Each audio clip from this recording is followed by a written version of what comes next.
Say good afternoon. Afternoon. Okay, so I'm coming out Euphoria J.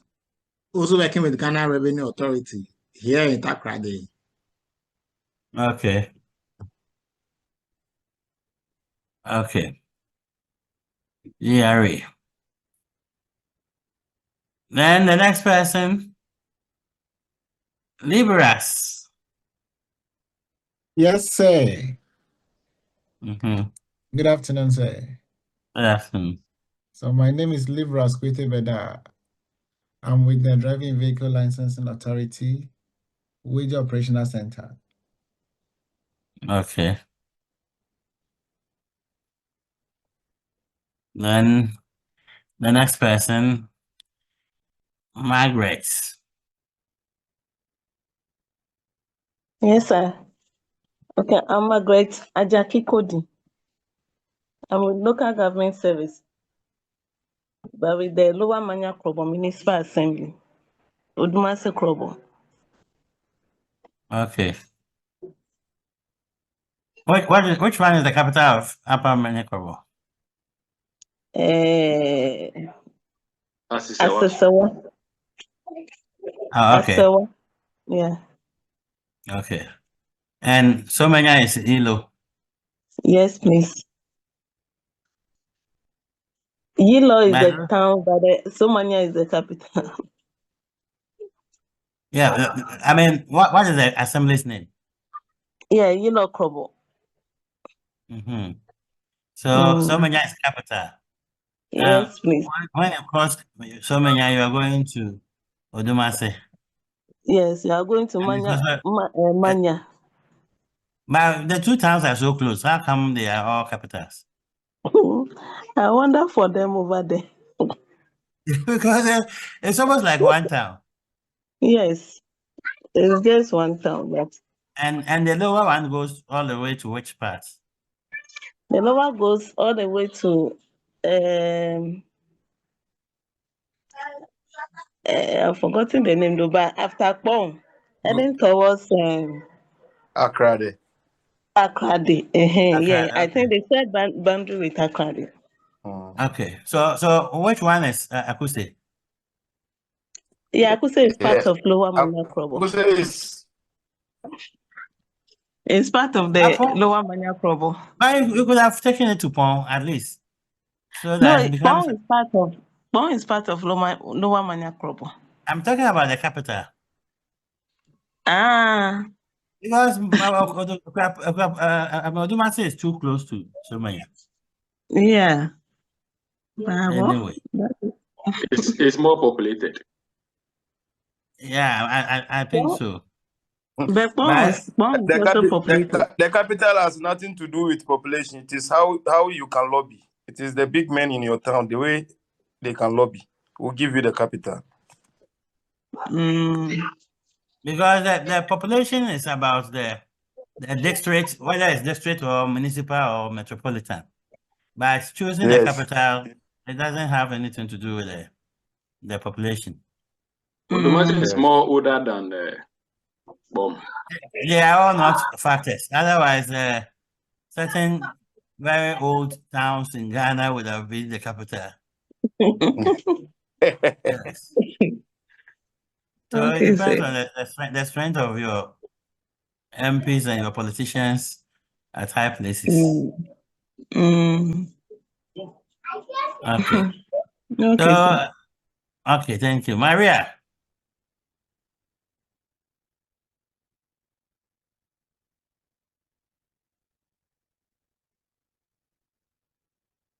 Maria. Okay.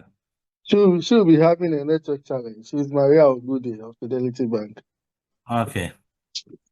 Abena, Maria Abena, watch it. Good afternoon. My name is Maria Abuna. I work with the Child Development Center in the Volta region as their project director. Thank you. Is that an NGO? Yes, please. Okay. Okay, Prof, good afternoon. Afternoon. Please, sorry, I have challenges with my network. I'm Maria Ogude with Fidelity Bank, Ghana Limited. Thank you. Which branch? Please, Tudu branch. And you have challenges with your network. Hey. Yes, please. So over here. I thought you were going to tell me that you are somewhere, I mean, hinterland, where network is a challenge. Or you live in some part of Accra. Yeah, Agbawi. But Accra is a hilly area. You shouldn't have that challenge. Today is not a good day for me with my networks. Anyway, Okay. it happens. Okay. So, Grace. Hi, sir. I'm Hi. Grace Ajelemasi, and I'm a personal assistant Okay. to an artist. Thank you. An artist as in musician or drawing artist? Drawing, yeah, and acting, act. And what do you do as personal assistant to an artist? Okay, so basically anything the artist would need, I am in charge of it.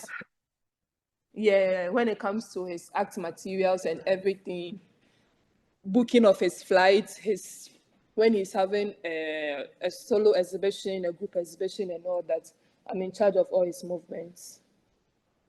Okay, so does he have a gallery? Yeah, he has a gallery.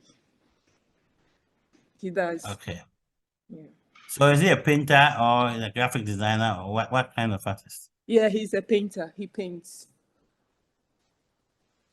Okay.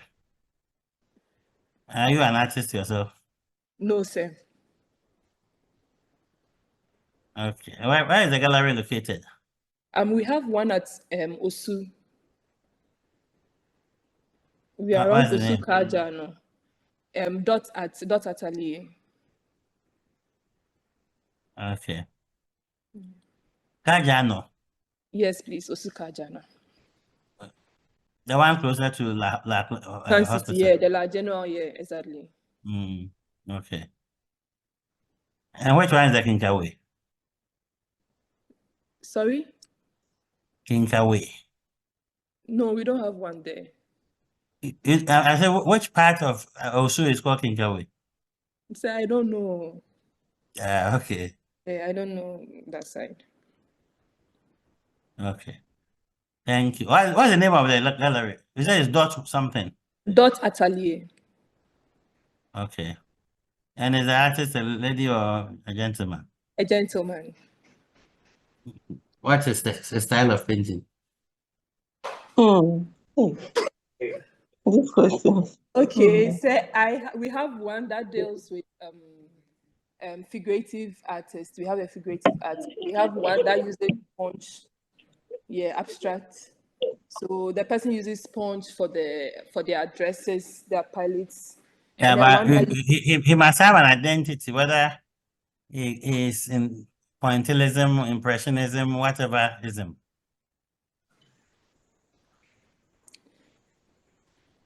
Anyway, maybe that's not your area, so you wouldn't know. Yes, sir. But if it's a gathering, it means he brings other people's works. Prof. Yeah. Prof, you are all round professor. Oh, but if you appreciate art, you must understand, I mean, what they put in the galleries and why people come there. Yes, sir. We have people. You were just discussing local governments and. Oh, but I'm not a Ghanaian. Which Ghanaian doesn't know local government? Anyway, I'm glad that she is a personal assistant to an artist. Eventually, she'll also come to appreciate art. Yeah, I do actually. Art is actually a nice place. It's taking the world now.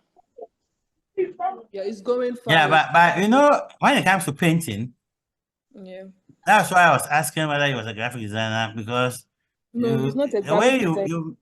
you made it look like, you see, a painter paints what is about his inner feeling. Yeah. He doesn't wait to be commissioned to do an artwork. He paints what he feels, and if you're interested, you buy. Yeah, that's exactly what we are into. Mm-hmm.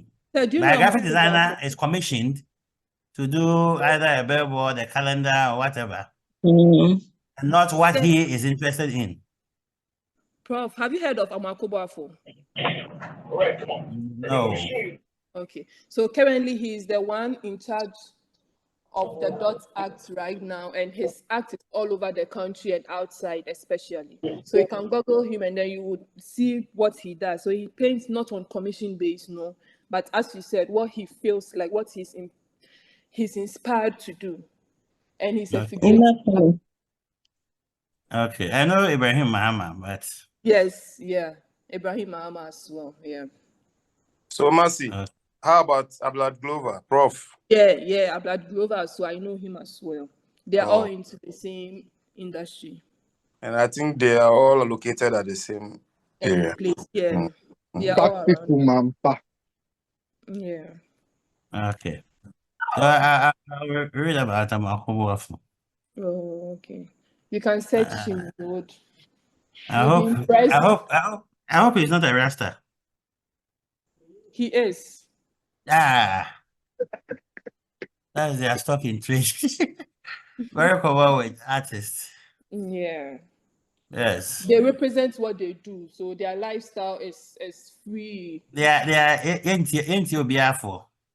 Yeah, exactly. You have to have that mindset to be able to express yourself.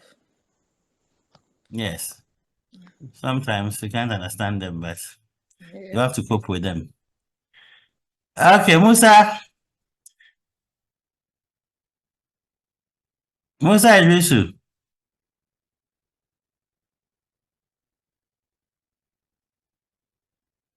Okay. Rebecca, agree.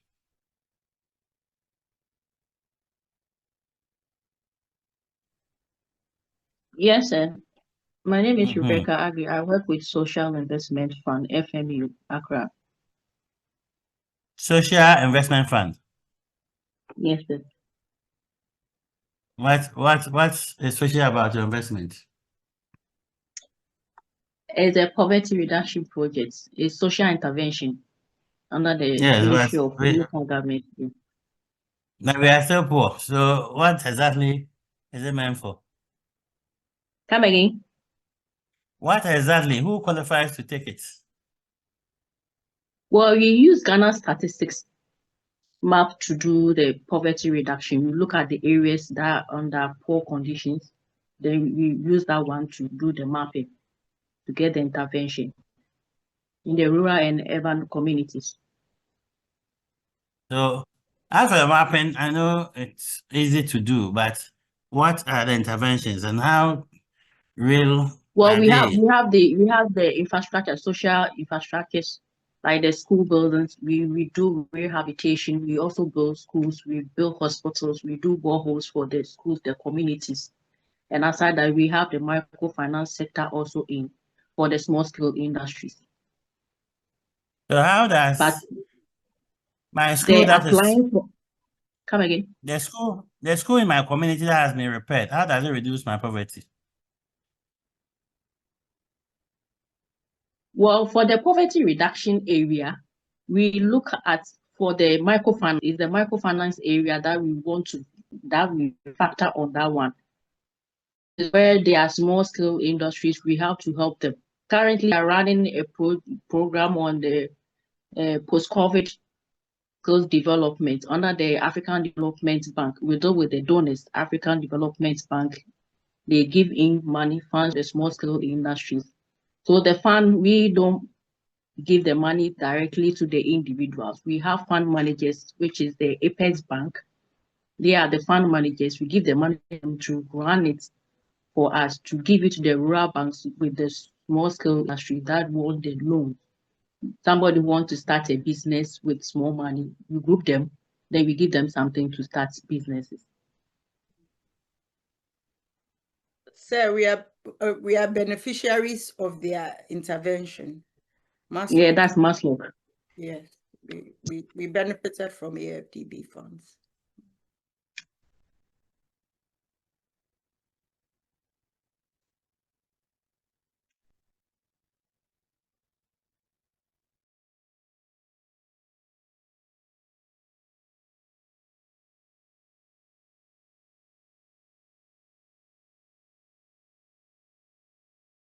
Okay, so who monitors that the money given to the people actually goes into business and not into funeral?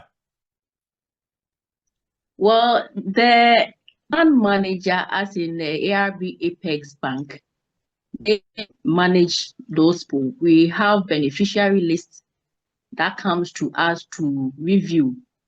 We sometimes call them to confirm the business, and we have expertise. We have staff goes also on monitoring on the field to see with the beneficiaries whether what they are asking, what they are giving it to them, and is in the right direction of the government of the African Development Bank, whether they are using the money to do whatever they requested for. Okay. I get reports from Apex Bank. We also contact the beneficiaries directly. Are you working with GEA and the BACs? Yes, we work with them. Ghana Enterprise Agency. We also Yes. work with the ASI, Small African Skills Hub. We have Association of Small Scale Industries. We are also working with them. Yeah, but ASI is also part of the consumers. They are the one; those are also coming to look for money. But the consulting group are very limited. I mean, the people we call the enterprise support agencies, because typically Apex works with the rural banks, and the rural banks are not necessarily business consultants. They are not necessarily business consultants. So sometimes the quality of delivery is limited to the person's own knowledge. And I think that there should be some level of training opportunities and so on. It's not everything that is money, money, money. Sometimes some of the money must be converted into training. So that we have training. We have also training. There's 4 training centers we are trying to rehabilitate for them with equipment. That one is a Tanok room at the Ashanti region. We have one to Abetifi Training Vocational Institute. We have also a Nandom Vocational Training School that we are also trying to rehabilitate and furnish them with the equipment to have a skills development over there. Okay, what kind of skills? Well, with the artisan, the carpentry, with the dressmaking, with plumbing, those are the things that we are trying to help them to do. Okay. So, Maslow, when you take the money, what do you do with it? So we give it to the marginalized. So No, mainly the market women. Are they supposed to pay back? Yes, please. They are supposed to pay back with but a very depending on your political minimum color. Depending on your political color, you may not pay back, or you may get more, and so on. So that is the old Maslock. I mean, we are no more holding. We are no more holding that true. reputation. Yeah, now they have a view. What has changed? The fact that we are moving away from the whole reputation of serving the political community. So our mandate is to eradicate poverty. So are you a limited liability company now? Are you a limited liability company now? No. We are still under OGM. Then nothing will change. It is only somebody who is in the seat whose preference is to have a better brand, but it doesn't mean that operations will change, because the operational style doesn't come from the CEOs. It comes from the top. Yes, indeed. It's our prayer that one day we will get our own, or get an ally, and then we can do things autonomously. That's our prayer. I'm sure by now you are at Equatia already. and Lacey your boost to go to Tabale Central. At the moment, we don't even have funding, so we haven't moved yet. Oh, you have some. You'll find some before 2nd September. All anyway. Right. Okay. Samuel Osafo. Yes, sir. My name is Samuel Osafo, as you said. I work with ECG Begro. I'm a district commercial officer. Okay. So Begro district. Yes. How large is it in terms of ECG? We have about 15,000 customers. Does it come towards the Osam area, or it goes towards the Krobo areas? The demarcation is around Himai, from Himai to some of the Krobo communities. Okay. Okay, because those areas are very, especially when you go towards Homaso and all those areas. Yes. They are very, very tiny settlements. Yeah. And is it profitable? Well, some of these extensions with those areas, normally it's a government who do extension to what we call post-SHEP or SHEP programs. Yeah. National Education Project. So. Yeah, but the SHEP is supposed to be self-help. But these days, all this time we could see the self-help. The people were bringing the tick poles and so on. But these days, we don't see any self-help. It is for the rural communities, not the big cities or the big towns. No, I'm saying that the self-help meant that the community people also provided something. They didn't have cash. So they provided certain things, and then the government will top it up with cables and transformers. But No, unless you don't report it. For now, the government take everything. Okay. But Prof, come to think of it, with this monopoly ECG is enjoying, must the place be profitable before they go? I think government should be able to push them to cover, since they are enjoying monopoly. No, but if you see, the monopoly is only in the southern sector. They are not in the northern sector. Yes, but Prof, we are talking about Belgrade. It's in the south, so the whole of the south, ECG controls the south. So I see that there is a social dimension to the ECG services. And these are part of the reasons why, in fact, most of the things that prevents ECG from making profits is also the government intervention. And it's not only ECG, almost all the government, organizations. Last week, we saw some chocolates being sent to Gaza. You remember? Yes. I'm sure it's from CPC. And I'm sure they won't pay for it.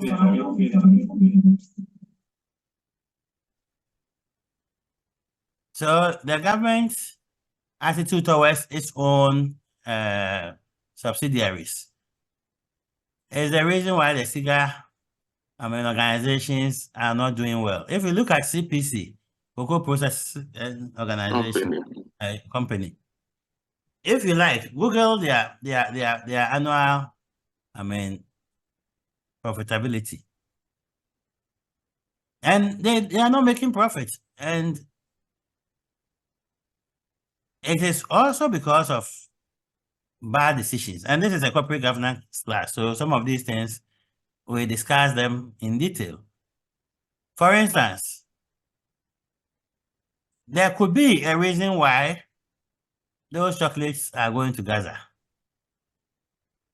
And I have my own suspicion that if those chocolates are going because the CPC did not get those chocolates ready for the Valentine market. So after Valentine, they have a lot of them there, very likely to expire very soon.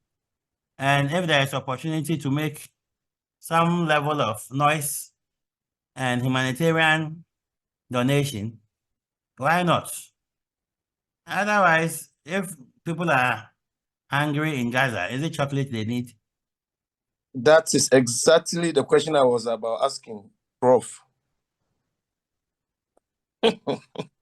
Yeah, so sometimes in organizations, when you have products and you suspect that the rate at which it is being sold, you may not be able to sell all before the expiry date catches up with you. Then you take advantage and make humanitarian donations. Go to a school, donate chocolates to school children. They will appreciate it. 3 months to expiry date, they don't even look at it. But the point is, even if you give it to school, the advantage is that the kids also, acquire the taste. So next time when they have their own monies, they want to buy. So sometimes it's a marketing strategy of creating more customers within a certain community.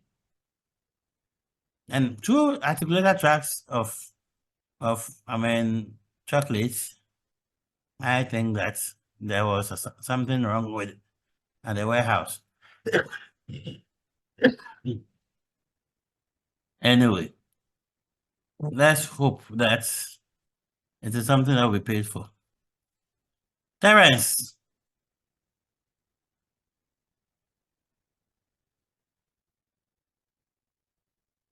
Is Terence Abuchi around? Yes. Yes, sir. Okay. Yeah, good afternoon. Afternoon. Yeah, my name is Terence Abuchi. I work with the local government service. And I father to South District Assembly. Which one? Which district assembly? I father to South District Assemblies. I father to South. Sorry? Where is the capital?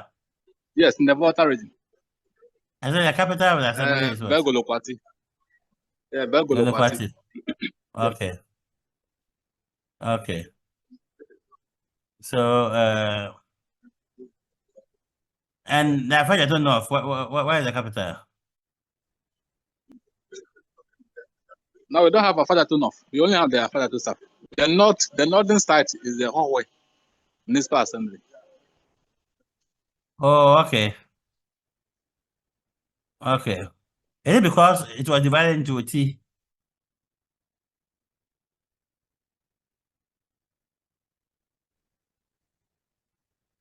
Hello? The southern part trying of to understand. I'm trying to understand why you have the south without the north. Yes, yes. The southern side of the mountain is where we are located. Then the northern side is the Hawkway Municipal Assembly. But already the name of that district is Hawkway Municipal Assembly. So the name cannot be the district are carved out of Hawkway. And so since the district fall at the southern side of the mountain, they named it after the mountain, like after to Sub-District Assembly. Yeah, but the northern side. Is a national monument. Yes, yes. It's a national landform. So if yes, it is Afar North and Hawkway is the capital, what is wrong with that? No. The name, the Hawkway Municipal Assembly has been existing already. It is not a new district created. Okay. So that the name cannot be changed to Afar North. But because the Afar South side was created out of Hawkway and fall at the southern part of the mountain, they chose to give the name of the mountain to the district. Okay. It's not convincing. It's not convincing. Just that they couldn't call the place Rockaway South. Okay. Well, But I wasn't part of the name. It's a fact so close to Rockaway. Yes. Yes, it's close to Rockaway. Very, very close. Okay. Okay. And then, so where is the south? The south falls in the OT region. That's a new district created out of Hokwe again. That stretches to the Akpafo and Santo Kofi side. So that's the south area of the OT region. Hey. Hello. Okay. Bro. Okay. So we have a lot of district assemblies. Why do you finish use the phone to enter? So we have a lot of district assembly. What is the attraction to corporate governance?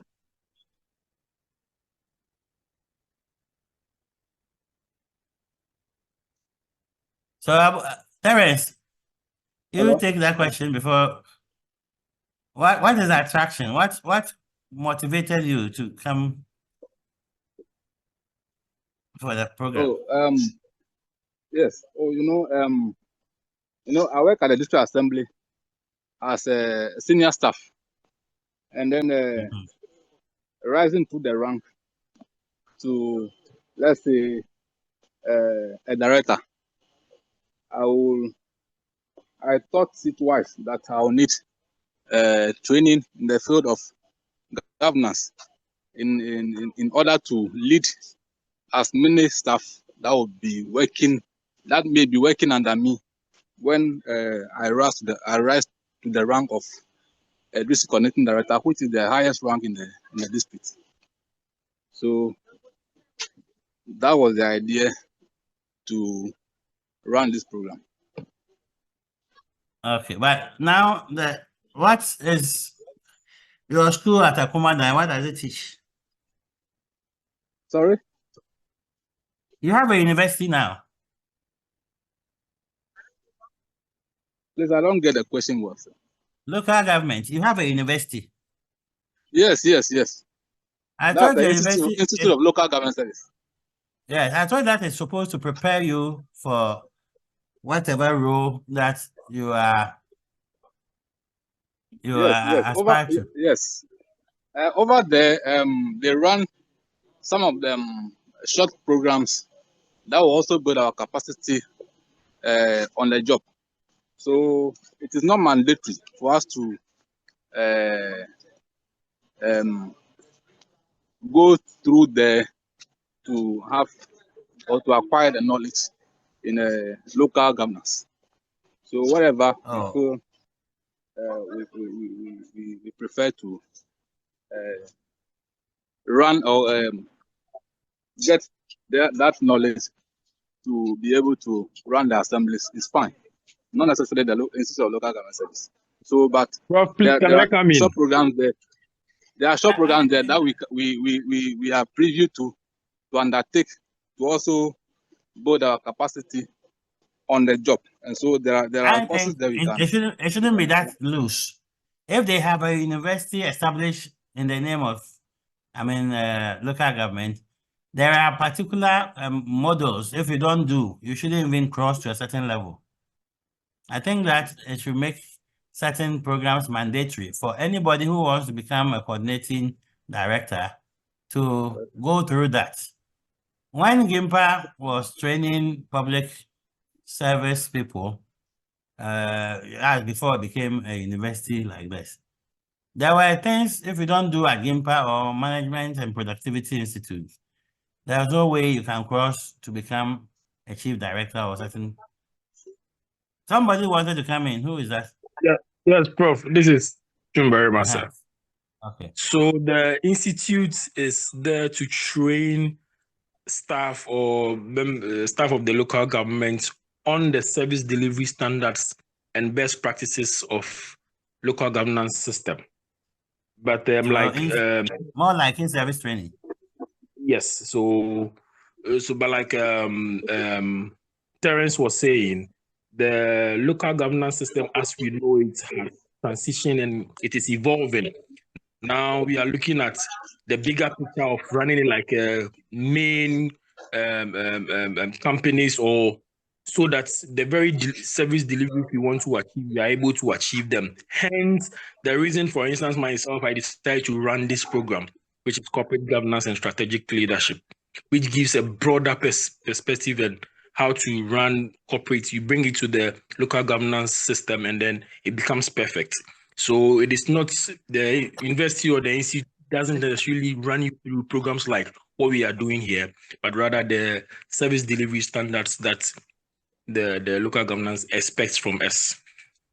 Oh, so it doesn't do executive training. So the executive training is what you term as executive training might vary from what we term as executive training. So there are certain, like you're saying, coordinating directors and all that. Because of the ranks or the various positions or the various levels in the local government, so you have somebody who is a procurement officer and can rise through to become a coordinating director. He might not necessarily know the whole system of the local governance structure. Hence, the reason to enroll in the institute to understand the local governance system. So previously, the coordinating directorship was meant solely for the administrative class.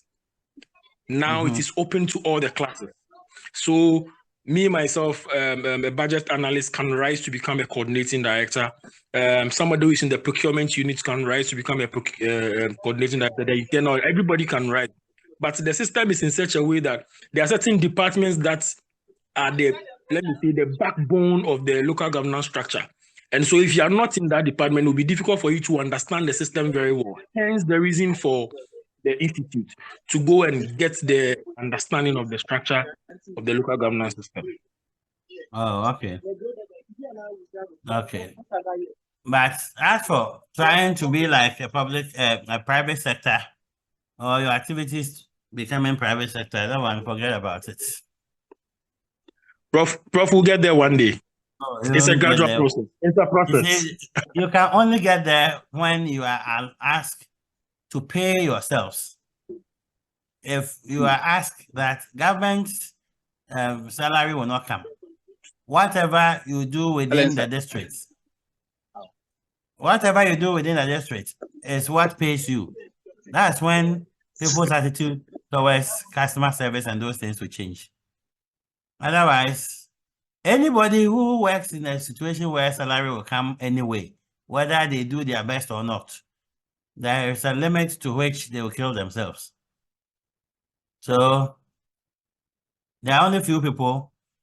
Now I'm saying this, if you go to Rwanda, the private sector employs people who have a background in public sector, because the public sector staff are more efficient than the private sector staff. Here is the other way around. And here it is also like many other countries, including the advanced countries. The public sector, they can't be bothered. But other places, at least, they have good customer service, they would deliver. But here, maybe assembly by assembly it will differ, but my experience with certain assemblies, Friday, if you are lucky, you'll find people in the office. Prof, you see, it's the orientation we have about these local assemblies. And then the service is trying its possible best to change that orientation. So initially, there are certain classes of people who will be recruited into the service, and then the delivery that will come out. But now, all professions are being recruited into the service, and the system is changing gradually. It's a process, Prof. Like I said, we'll get there. Yeah, but the point is, who brought them into the service? Oh, so Prof, you see the local government is a colonial something. Yeah, so they still, I mean, people still have godfathers bringing them into the service. And that is where the problem is. When you have a godfather and you I mean, are not performing, nothing happens. How long have you been working with the local government? 8 years, sir. How often have people been sacked? Oh, the scheme of service is in such a way that you can't just sack anybody. Yes, you can't so just say you have to go through a process. Yes, and that process never ends. That makes job security very high. And while there is high job security, performance is low. Prof, that one, I beg to differ on that, but that will be an argument for another day. But the service is changing, Prof. That one I can assure you. Now, look at somebody in acting position and somebody in full-time employment who works better, who tries to work to impress the customer. The contractor, I guess. That's why many companies prefer to keep people in the contracts for a longer time, because once you employ them, the attitude will change. Whereas you would assume that when people are satisfied, they have job satisfaction, and they don't have any insecurity, that's why they should kill themselves and work. No, they will relax and then expect others to work. Yes, I have seen a hand up.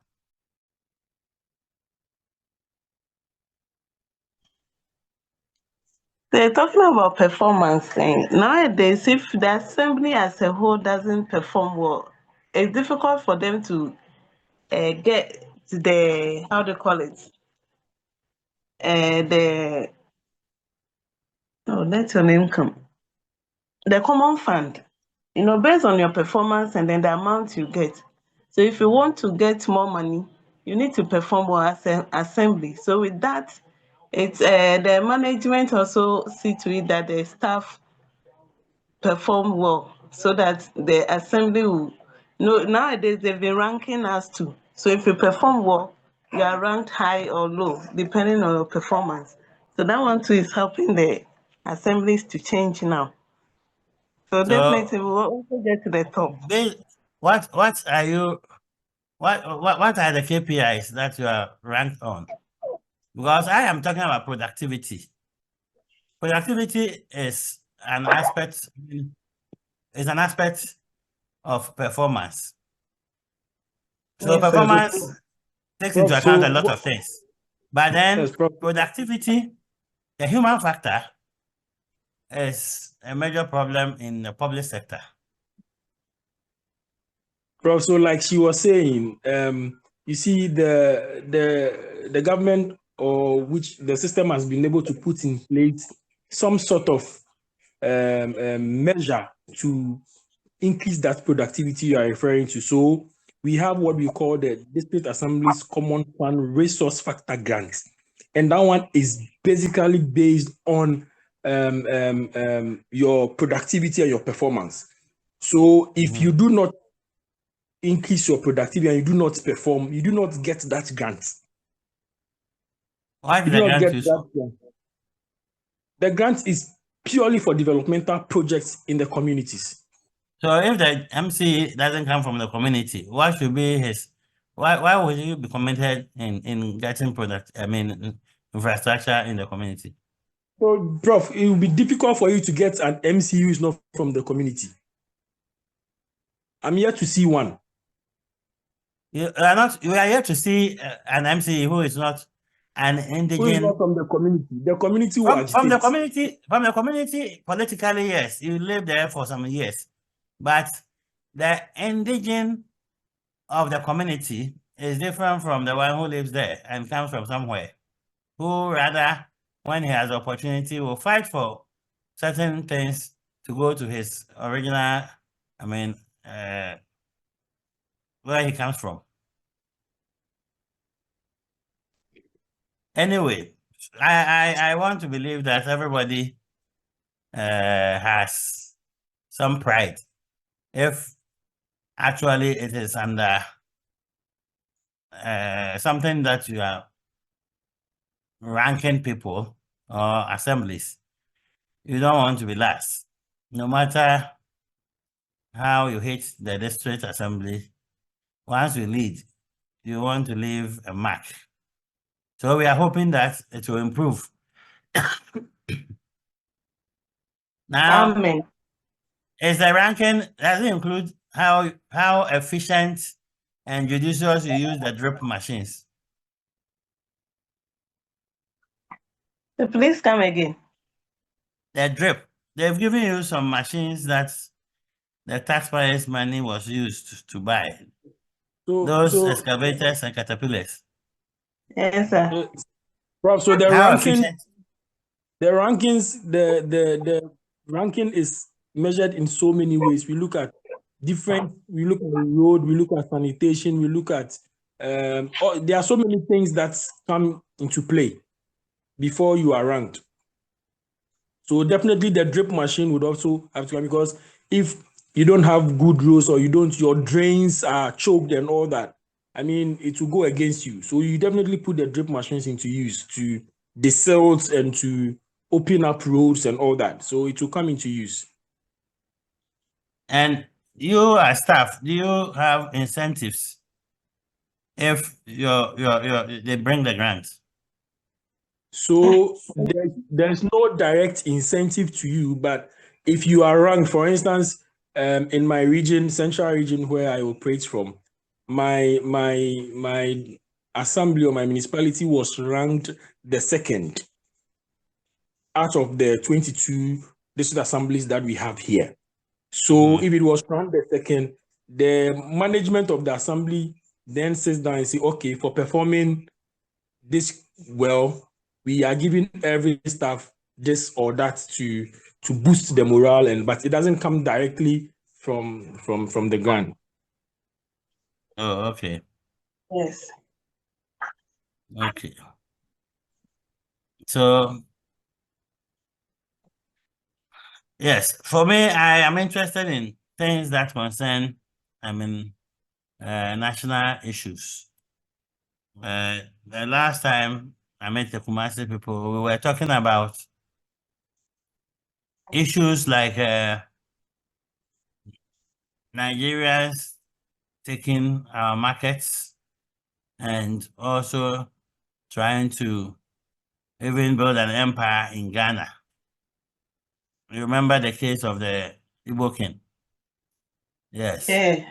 These are national issues, and anyone studying corporate governance, you want to have your view of certain things. And one of the things, so here, let's discuss this issue of foreigners coming into our markets. What is your take? Prof, if you ask me personally, I think it is the individuals or the various business. We Ghanaians, we have a different mentality towards business. And our brothers, the Nigerians, let me put it that way, let me use them as an example because they are what you've mentioned. They also have a different perception towards business. So before I joined the local government service, I was in the financial sector. I worked around Abosokan for quite a long time. And in Abosokan, I'm using that place as an example because most often that is where the fight begins. It's either Abosokan or Tiptoe Lane Circle. In Abosokan, the Nigerians are not supposed to do petty trading. I mean, they are not supposed to do what we refer to as affairs boys and all that. So they come, they rent the shop, a bigger shop, bring in the parts and come and put in there for the Ghanaians to run their affairs. The Nigerian brings a spare part, maybe it is worth 100 cedis. The affairs boy will be on the roadside and sell that 100 cedis gadgets for like 1,002 or 1,005. So when the people come, they don't buy as many as they want to buy because the things are very expensive. The Nigerian man is in a hasty to sell everything that he has brought. But because of the affairs guy and some few Ghanaian shops there, the Nigerian guys' goods are stuck. So these days, they bring 2 or 3 of their brothers in addition to them. Then they also come and do the affairs some. But they hide it and do it. So when you know a Nigerian, you go to the Nigerian, I think that the Ghanaian will sell to you at 1,005. That Nigerian guy will sell to you at 250 or 200. So then everybody was looking for the Nigerians to go and do business with. So the Nigerian man is looking at selling plenty things with smaller profit margins as compared to the Ghana man who can sit there the whole month and sell one item and he's okay. So it has to do with the mentality, the orientation of the two individuals, which is the Ghanaian and then the Nigerian. If you ask me, I'll prefer the Nigerian way, which is supposed to, but as greedy as we are as Ghanaians, we don't want to agree to the Nigerian way. Hence, the reason why we are having this fight. So personally, I think it is just your for lack of a better word, in the Ghana fund, they don't really know what they want to do because they want to make money within the shortest possible time. But I don't mind if the Nigerian man will be selling and we get the things at a cheaper price and we all use it, as compared to a Ghana man selling it at a higher price. We live in Ghana here. Look at DSTV, what they are doing to us. They are selling to us at a bouquet that you will use. Nigerian man will be paying 137 cedis. We are paying 800 and something cedis. Why? Why? Ghana man's mindset of business. The Nigerian man has lowered the thing. You think DSTV is Ghana? No, it's not Ghana, but I'm saying it's the Ghanaian factor because they see what the Ghanaians are doing here. It's the Ghanaian factor. But, Prof, a white man will come and open a company here, take a Ghanaian man as the CEO or whatever in charge, and then it is hell. It is absolutely, if you look at the salary range and everything, it is so crazy. The same white man sits here, does his thing on his own, employ his own people, and the salaries are good. So it is the Ghanaian mentality. The Ghanaian mentality, we have NGOs who are in Ghana here, and they pay according to dollar rates. But the Ghanaian NGOs, how much do they even pay? How much do they pay? So it's the mentality. It is the mentality. Me, I don't mind at all if they will allow the Nigerians and the other, if only Ghanaians will not learn. They should sell so that we are all okay in the country. Okay, thank you. Any other view? Yes, thank you, Prof. I'm Abu Musa. Okay. Yeah, Prof, the laws of Ghana protect Ghana from foreign businessmen. It's just that we don't apply so much.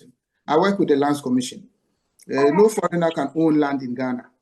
Once a foreigner wants to document any land he's interested in, he has to do it in partnership with a Ghanaian. So let's imagine that. It means whatever business a foreigner is going to do regarding to land ownership, there will be a Ghanaian involved.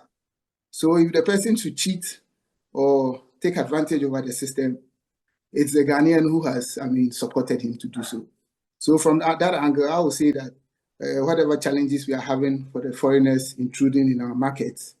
So which laws do you have that protect Ghana? Well, we have the Land Act currently that doesn't permit to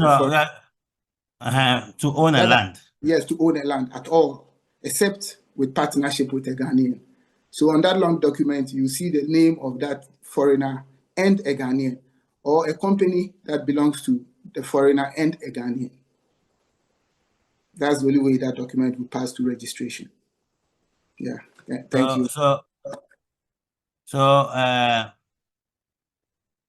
apart from the lands Which other law protects Ghanaians? I was coming from that angle since that's my field, but I believe, like my brother also said, at Abosoka, even at the local level, they didn't want to allow the Nigerians to be on the field. But however, like he said, they hit and they did it. I'm sure these Ghanaians who buy from them know they are selling to them against the policies of Abosoka, but they still buy from them. You know. Thank you. Okay. There's any view about how Ghanaian is Abosoka? What is the status of Abosoka? What kind of market is it? It's a spare parts area. No, that is it bounded by any legal, terms? Abosoka area is mainly for spare parts. Vehicle spare parts. That's the main business there. So can we call it a market or we call it shops?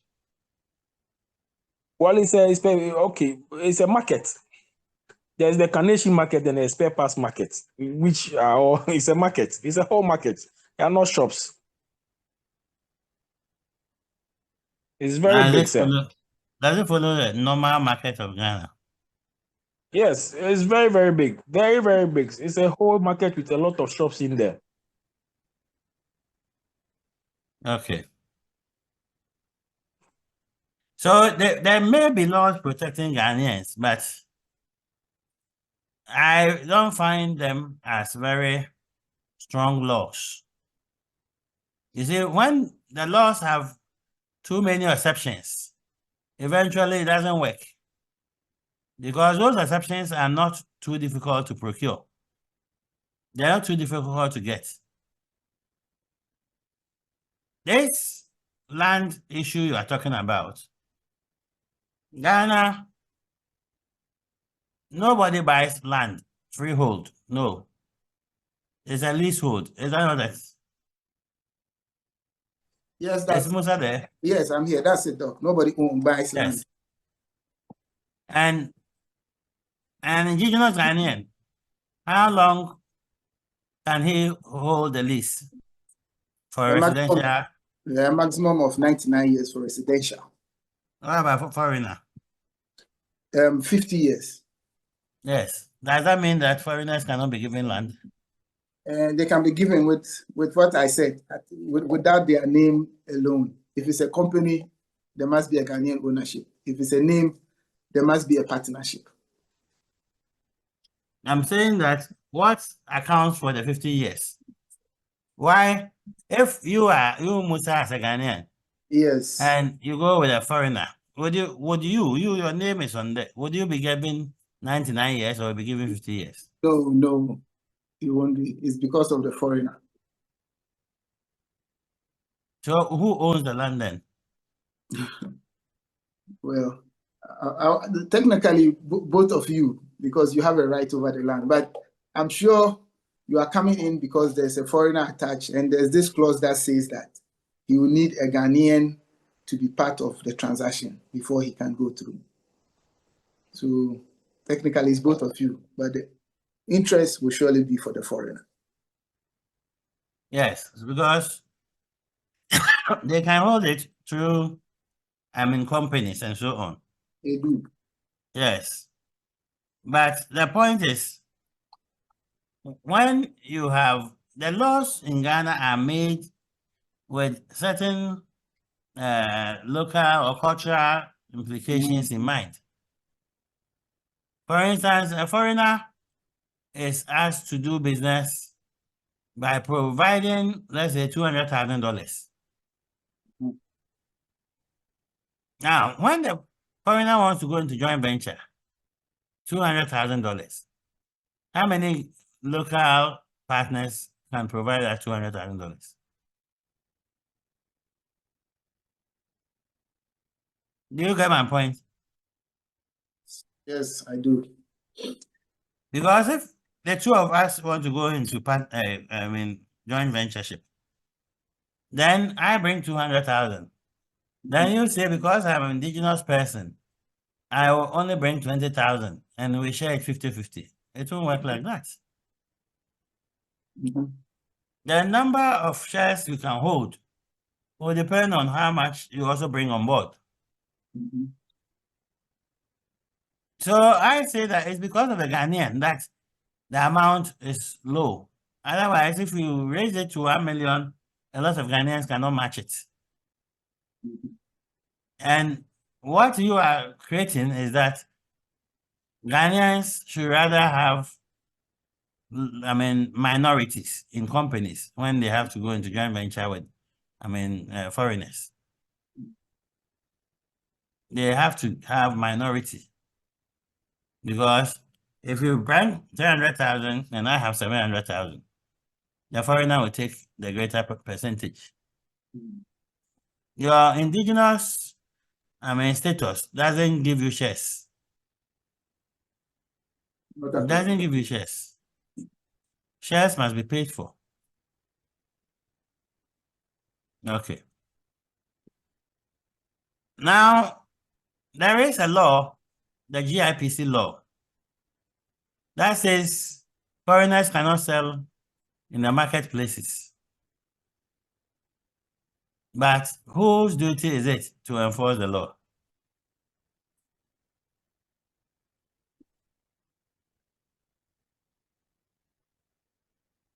Yes?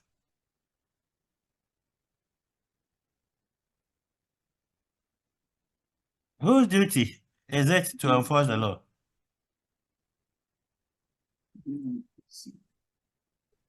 The law enforcement agencies. Are you sure? Yes, sir. Because if there is a law that says that foreigners are not supposed to operate in the market, then I don't know which ministry or which agency to directly be under, but it is up to whoever is going to give the tip off and say, okay, these people are selling within the market or within the distance, so that that particular law enforcement agency will go and put into force the law. Okay. Okay. Any other view? So I think the Ministry of Trade and Industry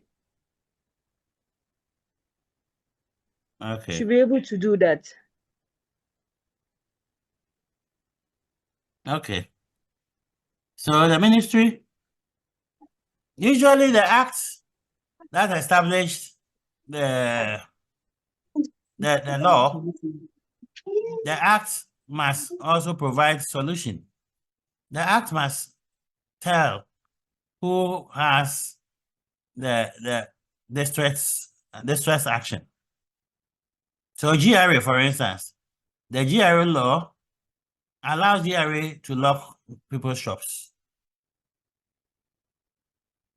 A policeman cannot go and enforce GRA law, but GRA would enforce, knowing that there could be some, controversies and violence.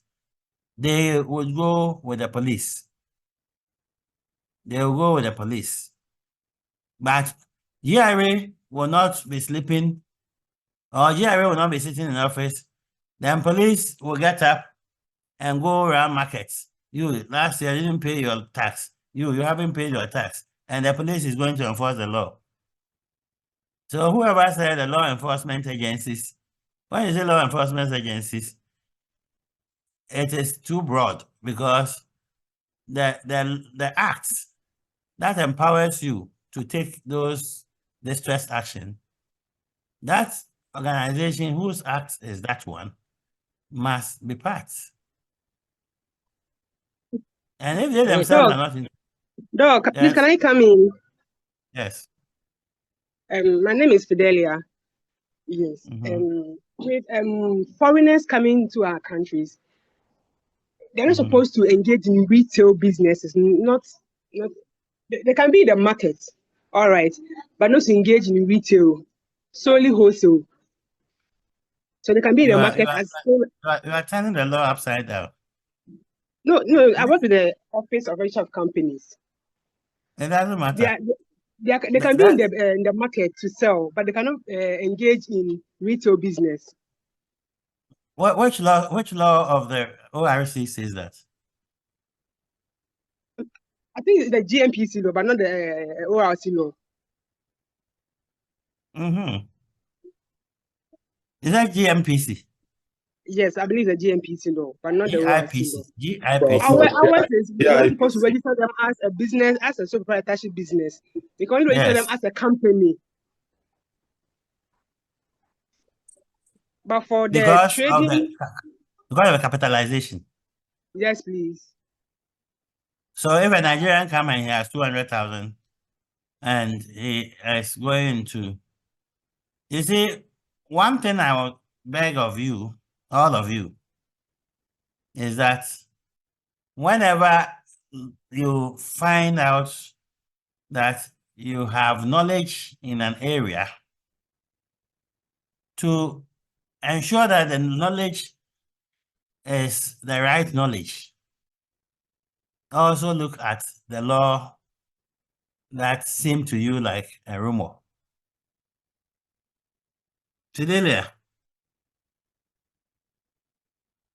Look, I'm here. Look, I'm here. By saying that they can be in the market, but they can sell in the market, but they can't do retail business. Yes, please. Is that what you're saying? Yes, please. Every retail, they are not part of it. No, they're not supposed to do retail. Okay. So go to Act 865. Let's all check it. Act 865, 2013.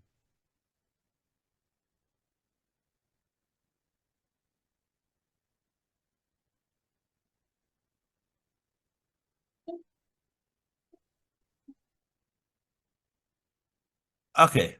So Fidelia. Yes, sir. Go to section 27. But I have not opened the act yet. Anybody who has opened can read. So, Prof. Anyone who has opened can read section 27. Hello, sir. Hello, Yes. sir. This is John Mark. This is John Mark. Okay. So, the GIPC Act, that is section 27 and 28, talks about, as we're saying, so 27 says, activities reserved for Ghanaians and Ghanaian-owned enterprises. A person who is not a citizen or an enterprise which is not wholly owned by citizens shall not invest or participate in, then it lists 1, a sale of goods or provision of services in a market, petty trading or hawking or selling of goods in a stall at any place, the operation of taxi.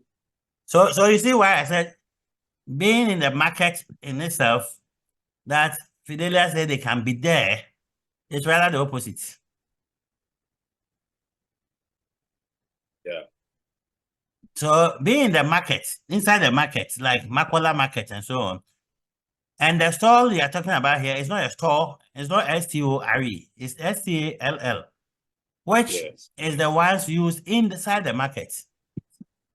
So it is in the market that they can be. But they can do retail, any retail, apart from pharmaceuticals. So, John, go on. B,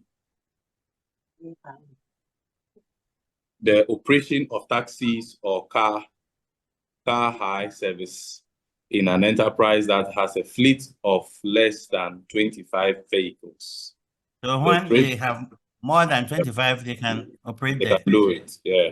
Yes. And then the operation of a beauty salon or a barbering shop, the printing of recharge scratch cards for the use of subscribers' telecommunication services.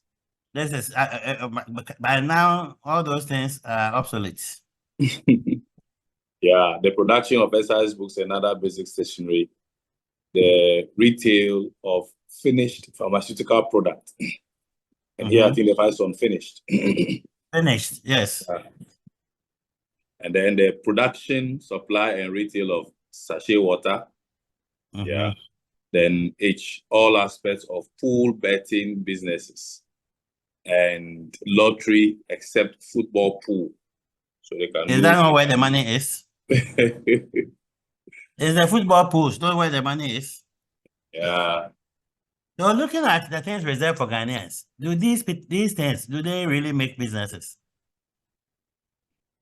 I'm saying this, if you go to Mexico, areas reserved for indigenous Mexicans include mining. It includes energy, providing electricity and all those things. It includes oil and gas. The areas that are juicy are reserved for the indigenous people unless you want to come in as a joint venture. You can't come alone as a foreigner. But if you come here, barbering shop and saloon, taxi, even taxi, there is a cap up to 25. You can come in. Then you are looking at bets. I mean, bets outside the football pools. How many bets exist that people are really sticking? The scratch card is gone. These days, they don't use the scratch card again. So the printing of it is very new. Maybe the exercise book is the only attractive one. Pure water, who cares? You see? So the area reserved for Ghanaians is finished pharmaceutical products. It's really there. Hey, So there was nothing like. Did you see anything about retail? Unless we're talking about the market, inside the market. But if he crosses the road and he has a shop selling his spare parts, then you tell him that he's not supposed to sell spare parts. How do you interpret the law to say that a shop across the road is a market? So many of us have not seen the proper law. It was this stall, S-T-A-L-L, that many people saw it as stall. And for that matter, they can't do retail. But they can do retail. Now let's look at 28.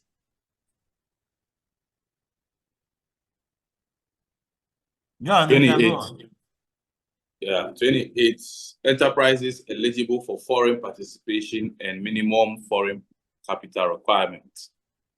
A person who is not a citizen may participate in an enterprise other than an enterprise specified in Section 27 if that person, A, in the case of a joint enterprise with a partner who is a citizen, invests a foreign capital of not less than 200,000 United States dollars in cash or capital goods relevant to the investment or a combination of both by way of equity participation, and the partner who is a citizen does not have less than 10% equity participation in the joint enterprise.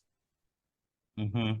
Then the B, where the enterprise is wholly owned by that person, invest a foreign capital of not less than 500,000 United States dollars in cash or capital goods relevant to the investment or a combination of both by way of equity capital in the enterprise. Then, okay. Yeah. So, Fidelia. Okay. Fidelia, if a person, you say you don't register them when they want to establish business, you only register them as enterprise. So we don't register them as enterprise, like sole proprietorship business. So it's only limited liability and limited by guarantee. Oh, okay. Limited liability, that's what to register. Or limited by guarantee. Okay. Okay, I thought I had the other way around. Okay. Now, let's... yes. Hello. Sorry, yes, go on. Going back, yes, the section 27, where it talks about the stall. Let me take the A again. The sale of goods or provision of services in a market, petty trading or hawking, or selling of goods in a stall at any place. Yes. So doesn't the any place here mean that anywhere, even outside a defined market space, like the traditional market? But everything that looks like stall outside the marketplace, it's not different from petty trading. Okay.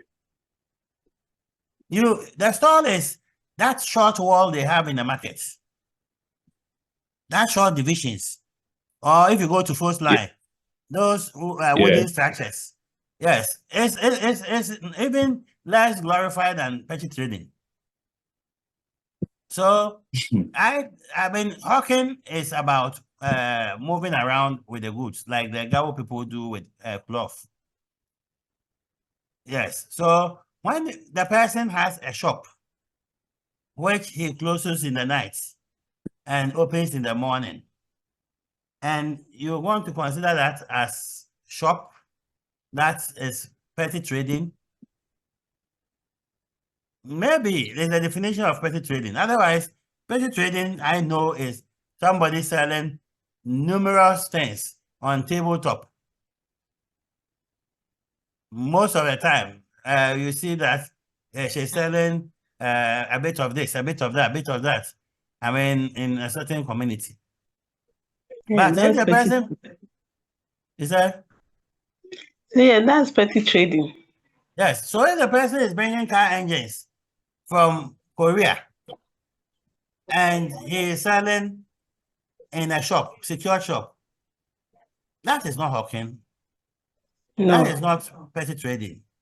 And for me, that is a proper shop operation, retail operation, which here is not stopped by the law. But let's listen to the 28. Maybe by the time we finish, we get something out of it. So 28.2. Mm-hmm. A person who is not a citizen may engage in a trading enterprise if that person invests in the enterprise not less than $1 million United States dollars in cash or goods and services relevant to the investment. That is where another confusion. Because of our use of trade. Oh, he's a trader. You see the person selling chips in the street. He says he's a trader. Therefore, when we talk about trading, they are looking at trading from a retail point of view. But trading in terms of business, the term trade is about imports and exports. And here we are talking about people like the Quatsons and the Koalas and the Masmats and the Malcolms. Those are the ones we are talking about here. The one you just read. Yes. So read it again. A person who is not a citizen of Ghana or citizen may engage in a trading enterprise if that person invests in the enterprise not less than $1 million United States dollars in cash or goods and services relevant to the investment. Then, then 3, for the purpose of this section, trading includes the purchasing and selling of imported goods and services. Okay. Then number 4, an enterprise referred to in subsection 2 shall employ at least 20 skilled Ghanaians in its local content. The minimum foreign capital requirement of this section shall not apply to the foreign spouse of a citizen of Ghana to that extent, to the extent that then it's listed. A, the foreign spouse is or has been married to a Ghanaian citizen for a minimum of 5 years continuously or holds an indefinite resident permit prior to registration of an enterprise.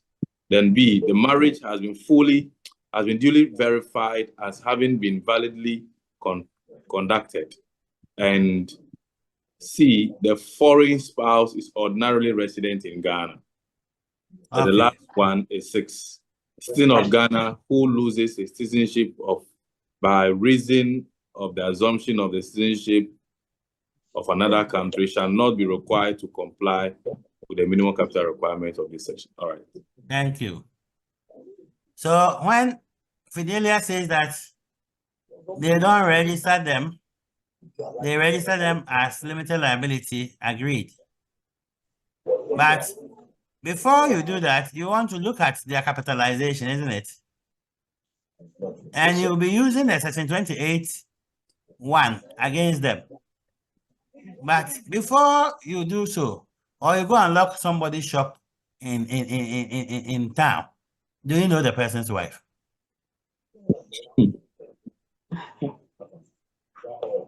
Yes, Hannah, your hand is up.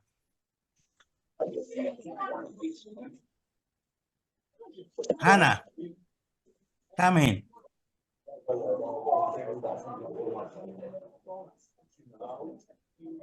Is Hannah there? Okay. So you don't know the person's wife, whether the person has been married to the wife for 5 years, and for that matter, the person is excluded from the capitalization. Then you go and lock the Sir, shop. please. I'm Yes, go sorry. ahead. With the sit clause, John Mark read, I want to find out, does it speak against dual citizenship?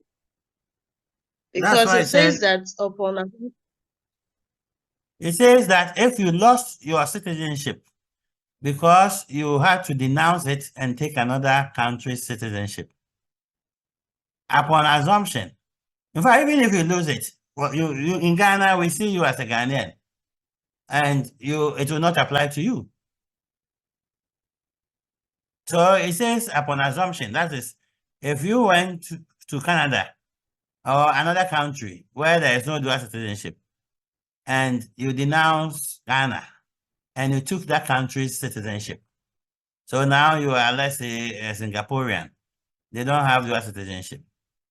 After some time, you denounce Singapore and you become a Ghanaian automatically. That will not apply to you. Is that okay? So you will not be treated like a Singaporean. Now, Ghana citizenship these days is not a big deal. The only time the citizenship issue became a strong issue was the case when Rawlings exchanged 8 Ghanaians with Michael Susudis. And United States gave citizenship to those Ghanaians because from what Rawlings did, it meant that the Ghanaians were countryless. They did not have Ghanaian citizenship, and they had been stripped of their Ghanaian citizenship. But because they were spying for United States took them and gave them citizenship. After passage of time, they wanted to come to Ghana when Rawlings left. No, when we came back to democracy, they wanted to come back to Ghana. And they needed a passport. And they said, no, you can't have a passport. And he went to court and it was treated as a human rights issue. Long and short, when Kufuor became the president, one of them, Rebele Duse, was given the director of Ghana Procurement Agency. At that time, that was what the PPA was called, the Procurement Agency. And he got back everything that he lost. So citizenship is important, but these days, because of the dual citizenship, you are able to maintain the two in some countries, but some countries don't allow dual citizenship. But Ghana allows it. And does that answer your question? Yes, please. Yes, please. Okay. Thank you. Okay. Okay. So, as I mentioned, from what we've read so far, Fidelia,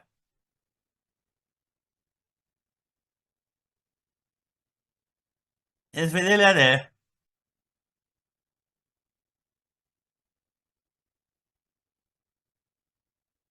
Okay. So, from what we've read so far, I want someone to explain the true position of the GIPC Act. Because, No, please, as I'm I here. said, Yeah, Fidelia, what we read and what you practice, are they the same?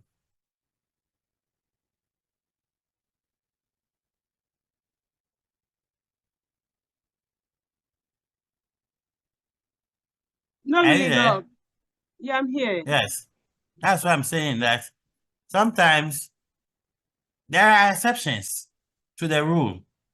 Those exceptions, you need to know them and maybe start finding out from these foreigners when they come to the OIC whether they have any marriage certificates to back their claims.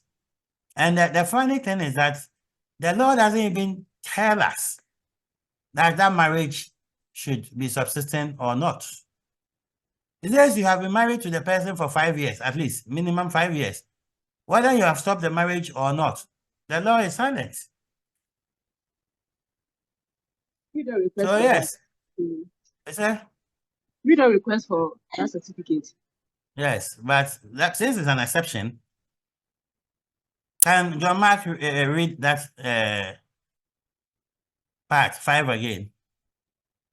To the extent that the spouse is or has been married to a citizen of Ghana for a minimum period of 5 years continuously, or holds an indefinite resident permit prior to registration of the enterprise. Yes. Prior to the registration of the enterprise. So when he has a what we call resident permit, an indefinite one, then you need to know the wife. So if these are not questions you are asking at OIC, then there must be a reason why you are not asking those questions. But those are assumptions given to the people. Those ones are for GMPC. Is that? GIPC. GIPC, sorry. So we don't request for such information from them. Yeah, but this is GIPC law, which is a Ghanaian law. It's a Ghanaian law. Yeah, Prof. So the understanding is that before the so there are two phases of the registration. You are incorporated as a company, properly so called, with the Registrar General Department. Then after that, you carry those documents with you to the GIPC Secretariat to now register under the GIPC Act, where these things will become relevant in the registration process. That's why she's saying that at their level, all they are interested in is it's the other way around. Your first point of call is the GIPC. Rather, you see, it's the GIPC that goes out to convince investors to come to Ghana. So by the time the investors come to Ghana, they don't know anybody, they know GIPC.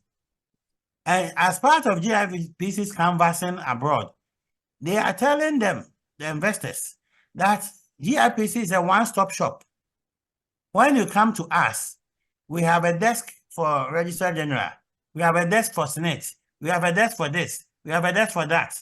So as far as GIPC is concerned, and their message to investors, you should not even be the one to go to OIC. Typically, they make it look like when you come to our office, we would inspect all that you have and help you to register. We have a desk there. I don't know whether, Fidelia, you have a staff positioned at GIPC. No, Doc. In Kumasi, I know the GIPC office is in the Registrar General's building in Kumasi, but probably that is only for convenience sake. I mean, of course, they will pay for the rent. So GIPC is the first point of call, and they are supposed to lead you to register. Because when you register and a certificate of incorporation is issued to you, what are you going back to do at GIPC? Once a certificate of incorporation is issued to you, John, aren't you a full-fledged business? Yes, you are. Yes. And you can start business immediately. You even have, as a company, you still even have pre-incorporation, contracts and so on in some cases.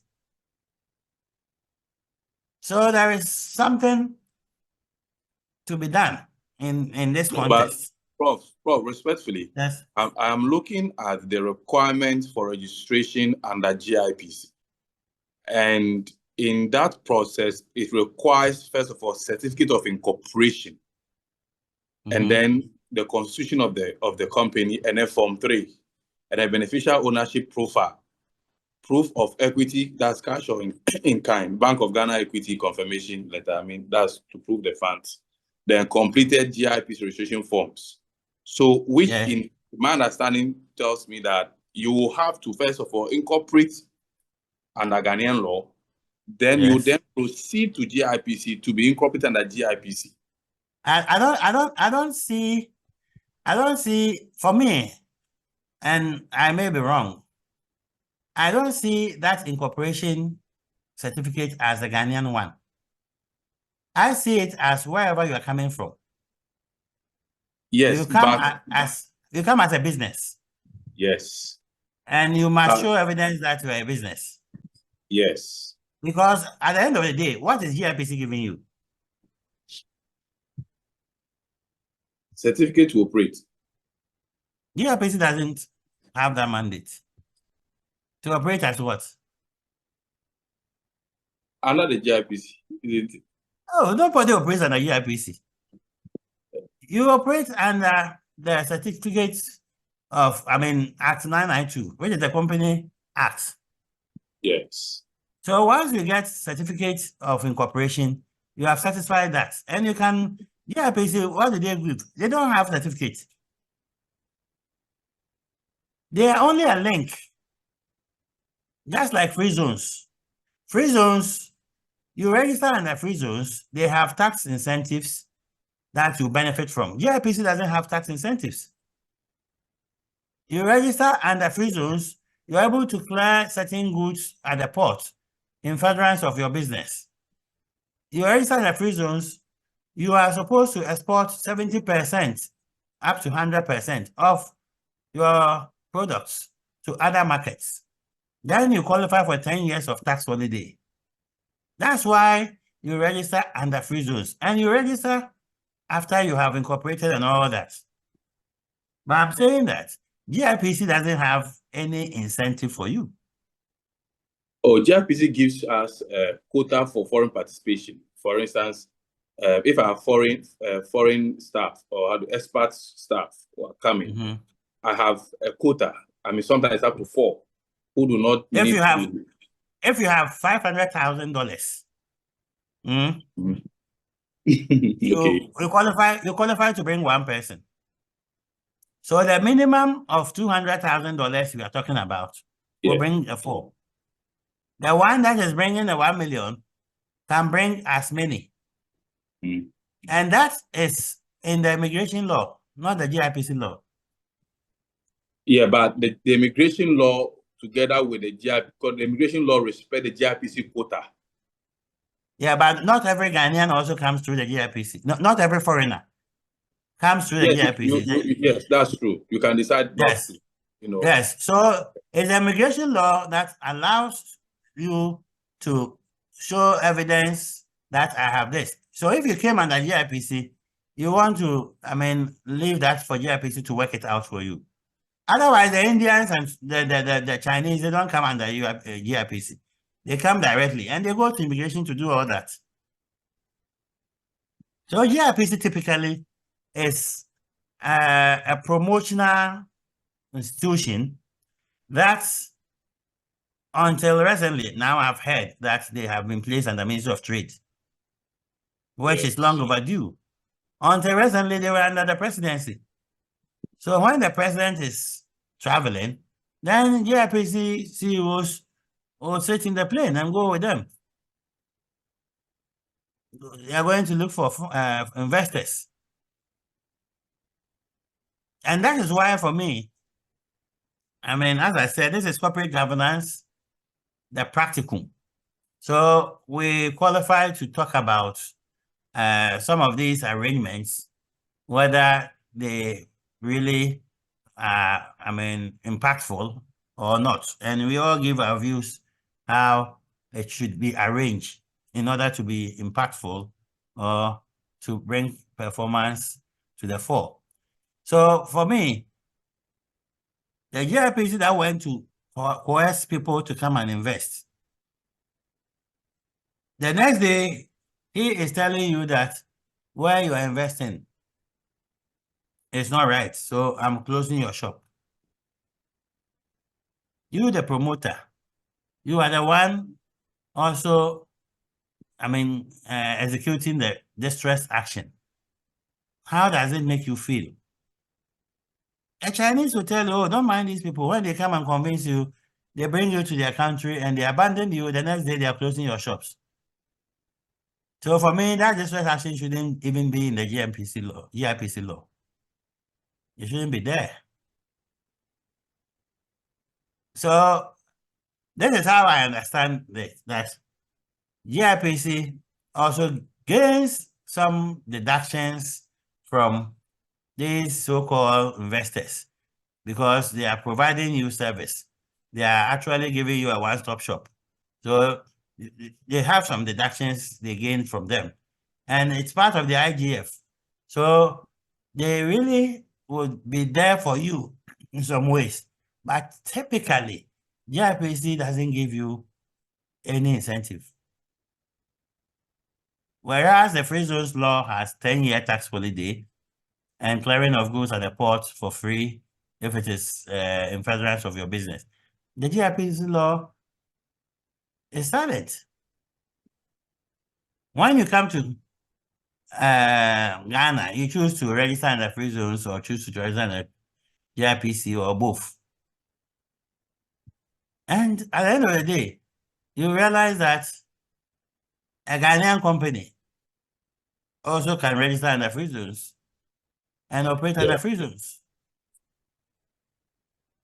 So it doesn't take long for the foreigners to know that they don't need GIPC. Yes. They don't need them. I think that currently GIPC should be looking at how Ghanaian companies can go out. We have about 6 Nigerian banks operating on our market. How many Ghanaian banks have gone to Nigeria? We have collapsed. How many Ghanaian banks have gone out to any country? That is where we should be focusing to also go and bring some dollars home. Because they have all become local banks. Meanwhile, Zenith is now, has crossed Africa, done about 15 different countries. It's now in the Caribbean, and then they are thinking of going to Europe. When we talk about Ghanaian banks going to Nigeria, people say, oh, Fidelity Bank. They think Fidelity Nigeria is Fidelity Bank Ghana. No. They are two different banks.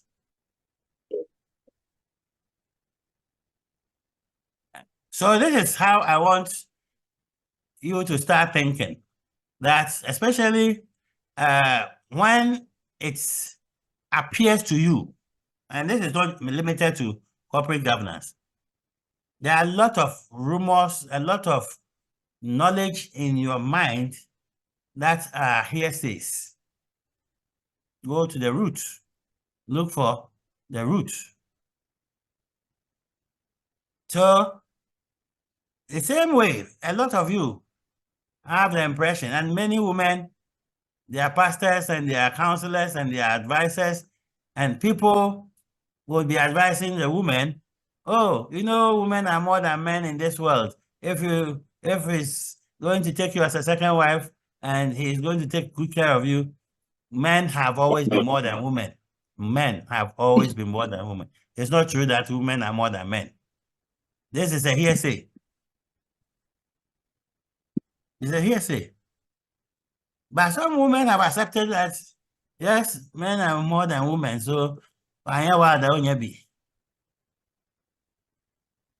Getting a man is different from getting a responsible man.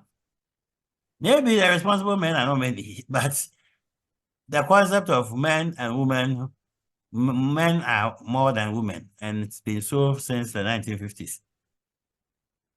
In particular countries, occasionally there's a shift. Women become more than men, but it's not too glaring. It's not too glaring. So this is just the mindset that you have to look at.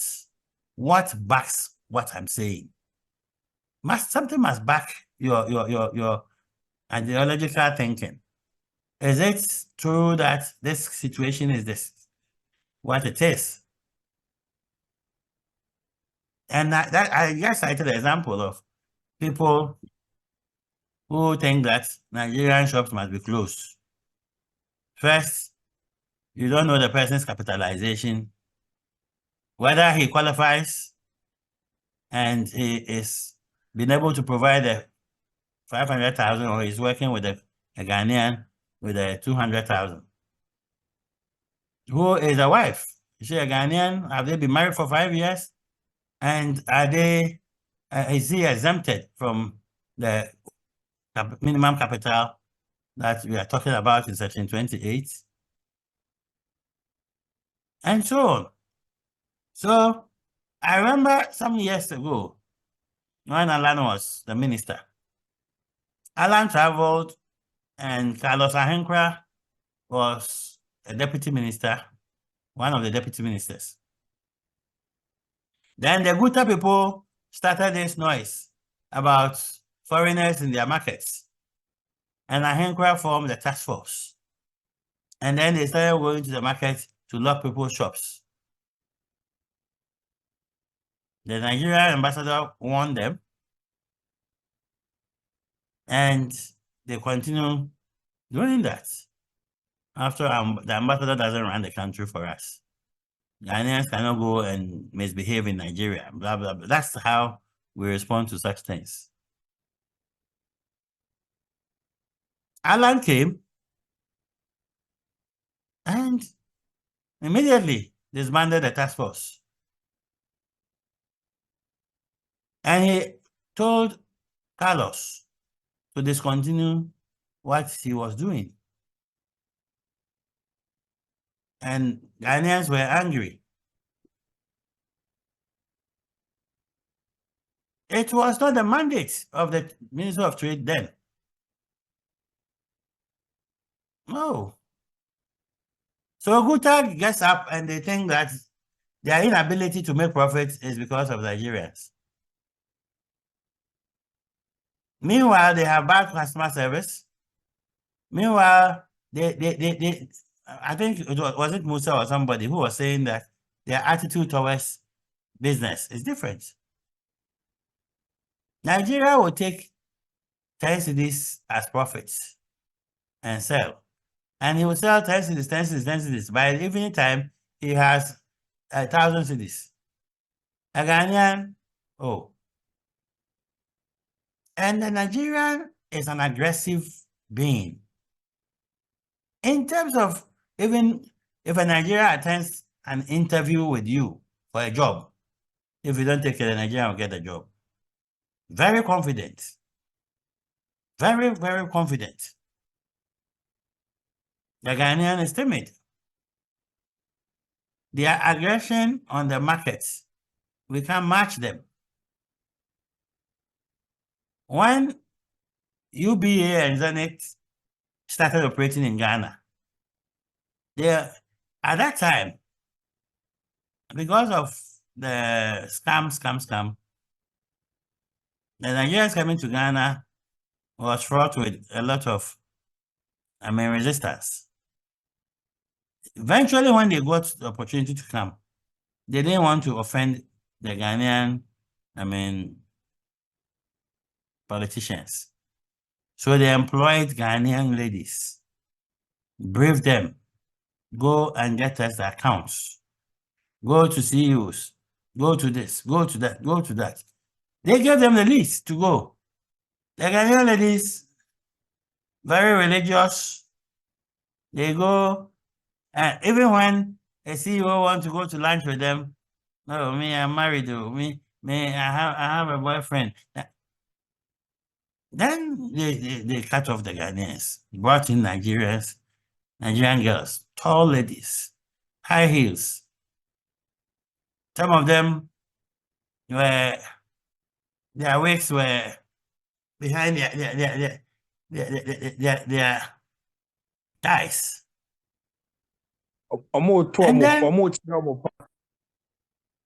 And then they give them the same cars, the Soviet-driven cars they gave to the Ghanaians that the Ghanaians couldn't deliver. Went to CEOs and brought accounts. What was the difference? Because they were here just for that duty. They don't care about whatever.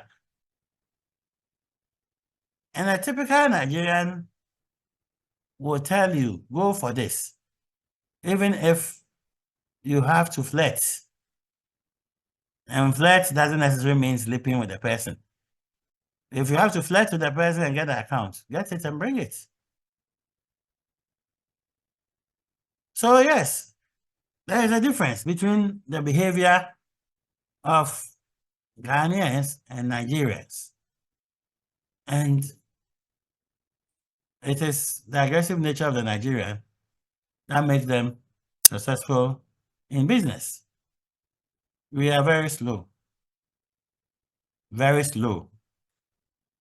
And a Nigerian who wants to learn a certain trade, that this is going to be my livelihood, they learn it to the highest level. I've been a management consultant for over 15 years. And when you are dealing with Ghanaian, executive, it is like, even the letters they write, it's like they are doing you a favor. Begging you, please, please. No. And yes, you people have too many please in your letters. So this course, we are going to be practical, not political, practical. Talk about things that are national in nature and so on. And also be able to prepare ourselves for the directorship, as I mentioned. Now, talking about what we have talked about this afternoon, let me see who. Okay.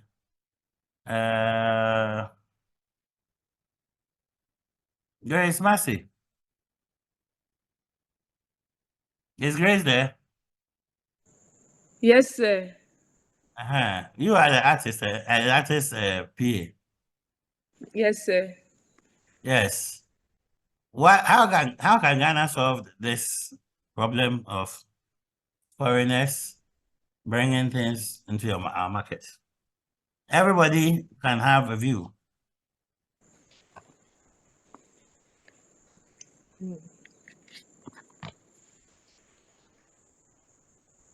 Sir, I think we the Ghanaians, we have to be serious ourselves when it comes to our businesses, because as you said earlier, we are not serious in the sense that the foreigners are more aggressive when they come to our country. They are eager to make profits, and they don't deal with family and friends. But we Ghanaians, we are more. Are you sure they don't deal with family and friends? When they come to our country, they deal with their people. When it comes to dealing with that is family and friends. If you go to Malcolm, you will see that. Yes, the whole. Yeah. They have this person's husband, this person's wife, this person's brother, this person. Yes. Yes, sir, but they are taking the managerial role. Mm-hmm. You wouldn't actually see a Ghanaian being the manager over there when you go to this Malcolm that you are talking about. Yeah, you see the Ghanaians being, yes, the supervisor. You see the Ghanaians rather being the salesperson, doing the layman's job. But when it comes to the money aspect, the managerial aspect, it's with their people. Because they want to take their monies back to their country. Yes. So the say, what were you? I mean, when you talk about family and friends, that's what I said. They also do family and friends. The Nigerians also do families and friends. But clarify what exactly you meant by they don't do family and friends. I see. We should be more aggressive when it comes to our businesses. You know, we shouldn't show favoritism when it comes to our businesses. Like, we shouldn't favor, oh, okay, because he's my uncle, or because that's my nephew, even though you are not qualified for this position, because I'm related to you, let me give you this position. No. You should treat your business separately from family and friends. Make sure that the person who is qualified should be in the best position that would help the interest of your business. Not because I know you, so occupy this position, even if you don't have any idea about that position. And if you want it to be a family business, what happens? Say, unless it's a family business. If it's a family business and then it's by succession, then you should learn about it. Whilst you are growing, you're already learning about the business. You take up courses related to the family. A business can only be a family business by succession. Yeah. So let me explain. When you start a business now, and you bring your wife, you bring your sister, you bring your friends, your kids, that doesn't make it a family business. A family business is a generational thing. When you were living the scene, either retiring or you were dying or whatever, what was your instructions? What was your succession plan? Did you give it to a family person? And is that person supposed to give it to a family person? That is what creates a family business. Yeah. Yes. So working with your wife, working with other people, when the business has not crossed one generation, doesn't make it a family business. And for me, I have, as a consultant, I went to a company. The company was losing 7,000 a day through some, a cabal. That cabal, every time they are taking goods out, they take extra goods. And their excuses, oh, the one we supplied last time, they saw some defects, so we are going to replace them. But the old ones never come back. And every day, 7,000 was gone. And there were only 4 people who knew about this: the accountant, the deputy managing director, the driver, a particular driver, and then the guy at the gate, the waybill guy. They are the only people who know about it. And the question was, I found out very fast and questioned the accountants. And the accountant confessed that it's been going on and he doesn't get much out of it. So he is not interested, but because the deputy managing director is the one who is pushing that agenda. And guess who was the deputy managing director? The wife of the CEO. Look. The wife of the CEO. So the wife was stealing from the company. Hey. The accountant knew, the driver knew, and the way bill, the person at the gate who checks the way bill knows. And when the money comes, he'll give these people some tips. You see? So our system of running businesses, the man is mostly traveling, and because the wife is there, he can sleep. Oh, madam is there. I don't have to be here every day. And he's always boasting. And sometimes I look at him and say, look at him. Just that the business was very lucrative, so he wasn't feeling it. But it was very consistent. Very consistent. So I asked the accountants,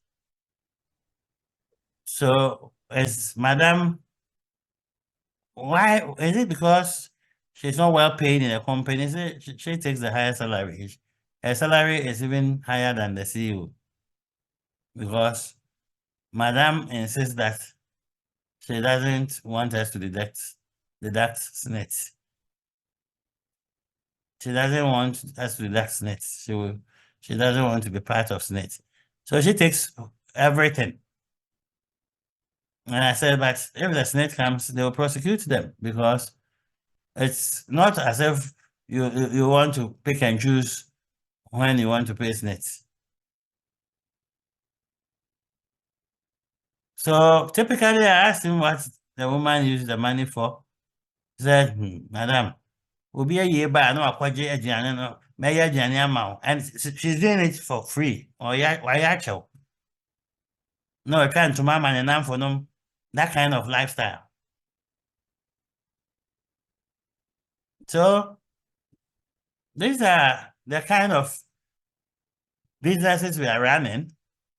And because most of the cases, private companies, most of them don't even want audited accounts. There's no AGM. And nobody scrutinizes the money matters. And even if you find out that your wife is stealing, what is the big deal? It's a company. But I knew it could lead to, I knew the man. If I hinted the man, he was really, really going to be mad. See, so some of these issues, it's a cultural issue How though. did you get a contract there? Is that? I said, how did you get a contract as a consultant over there? How did I get the contract? Yes. No, I since the manager is not, the CEO is not feeling it. No, I met them. Usually I do free consulting for Chamber of Commerce. I go and talk to them during their meetings and so on. And I have given a free open consultancy for members. So some of them come to my office very often. I mean, when they are faced with decisions they need to make and so on. So this man came to my office and said that he wants to formalize the business. Currently, there are a lot of things that they don't formalize. At least they've managed to issue appointment letters and all those things. So he wants me to come study the system and see which areas can be formalized. That's how come I got to know about the SNET. Madam is not paying her, so. Okay, sir. Yes. So I usually do things for them for free. Otherwise, they assume they can pay, but most of them can pay. But if we don't attempt to do it for free, what I usually do is that when I see that your business, an agribusiness especially, there is a grant that you can apply for. I remember there was a company I applied for 125,000 grants. The company never knew that Ministry of Trade had announced a grant to support agribusinesses. 125,000. And I applied and they got it. The mistake I made was that I only applied for the grant for them. I didn't offer to implement whatever the money was to be used for. Not knowing the man owed NIB. When the money was paid to NIB, NIB took their money. Woo! NIB took their money. So they were left with less than $60,000. And the man kept talking that he made a mistake. He shouldn't have taken that bank account, blah, blah, blah, blah, blah. But it's just like most of people who owe MTN. When you want to dash a woman money, Yes, I want to close. dash you money. I've sent you money. I said, you should have called me for a different account. Yes, Charlotte. Yes, Charlotte. What you said, I heard. Dennis. You send another one. Dennis, what's that? So the lady was harassing me that I should call MTN to reverse them. I said, I'm dashing you the money. I'm dashing you the money. If they have used it to pay your debt, is it not a debt that you owe? Why aren't you happy that your debt has been paid?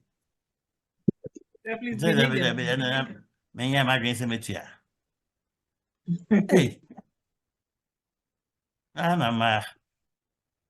Send another one. Very bad. Very bad. So when they owe, what do? They change their number, or how do they decide not to pay? They wait when they get big money, then they will pay. They wait till one day they have some big They money. have some big money, then they will pay. I will change their numbers. But the willingness to pay is not there. That's my problem. So if you change the number, No, because even now if you change your numbers, it's even recorded on credit bureau. So whenever you are going to take loan in future, it will pop up and then you have to go and pay, even if you change your number. The Momo is on credit bureau. Yes, please. Momo is on credit bureau. It's registered on credit bureau under banks. So you would see when you go on credit bureau, you probably see that you are owing ABSA. Meanwhile, you don't have an account or anything at ABSA. But when you go and check, then it's going to be there either a home car loan, either Boafo loan. So if it is Boafo loan, then you know that it's with Fidelity. If it's a home car loan, you know it's from ABSA. If they have other types or other ones too, which is linked to the other banks. So it reads on credit bureau as that we are owing this particular bank. Oh, okay. But their loans are not too big. Sorry? Their loans are not too big. I mean, no, they are not too big. They are not too big. It depends on it. They are not up to 15,000. The last time I checked. It depends on how you run your 15,000. It depends on how to a person who doesn't intend to pay is a lot of money. Yeah. I was thinking it's about up to 1,500. It depends on how you run your Momo wallet. How your Momo wallet, it's just like they check your credit and then how the wallet works. Anyway, it's an advantage to our people because you see, one of the reasons why advanced countries they appear to be comfortable, and we think that when you live abroad, money is on the floor, you can pick. It's because of the existence of the credit card. The credit card allows you to spend money you don't have and pay gradually. Therefore, at every point, everybody can afford something. Even when he doesn't have money in his bank account, the credit card has some credit on it. Here, if you want to buy a car, it's cash. You have to pay everything or greater part. If you want to buy a house, there's no mortgage system that's, in America and Europe, the car has a financing companies. You hardly can buy a car directly with your own money. Go and see the financing companies. They will arrange for the finances for you. And then you pay like 300 euros a month for 5 or 6 years. But in Ghana, it's only the bank staff who gets car loan from the banks. So you work in the bank, they give you a car loan after a year or two. A year or two, they give you a car loan. Then you go and buy the car. They deduct over 3 to 5 years, and then you finish, they say, okay, you qualify for a housing loan. Then they give you money for another 10 years. By the time you realize you are 45 years in the bank. Oh, of course, I say, me could do 2 years, but me could do 2 years. I want to move to do something on my own. Now you are 45 years. No organization will even employ you. So those are incentives we use to entice people to stay. Because if you change jobs, you're thinking of how am I going to pay for this loan? But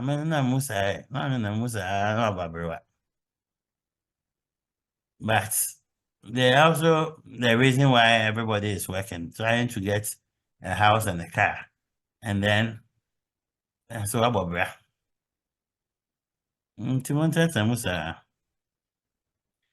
Okay, so tomorrow we'll start talking about the directorship. Today was just a general introduction, and we are trying to get to know each other and also talk about general things. And I want the class to be interactive, like it's been today. But I also want you to be more knowledgeable. Most of you have the propensity to know things, but they don't read. Many people, many Ghanaians don't read.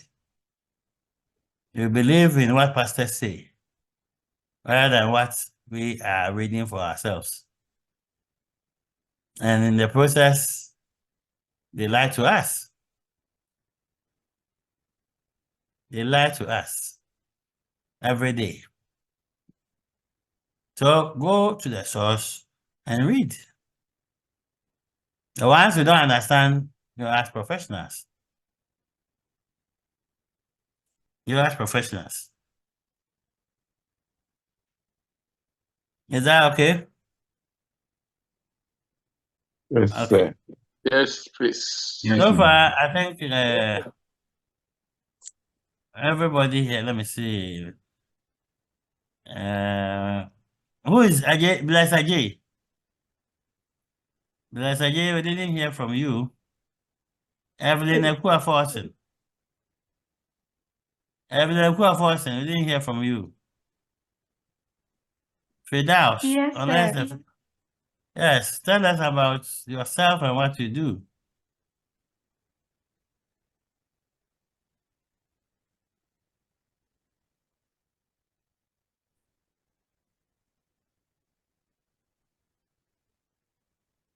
Yes, Evelyn.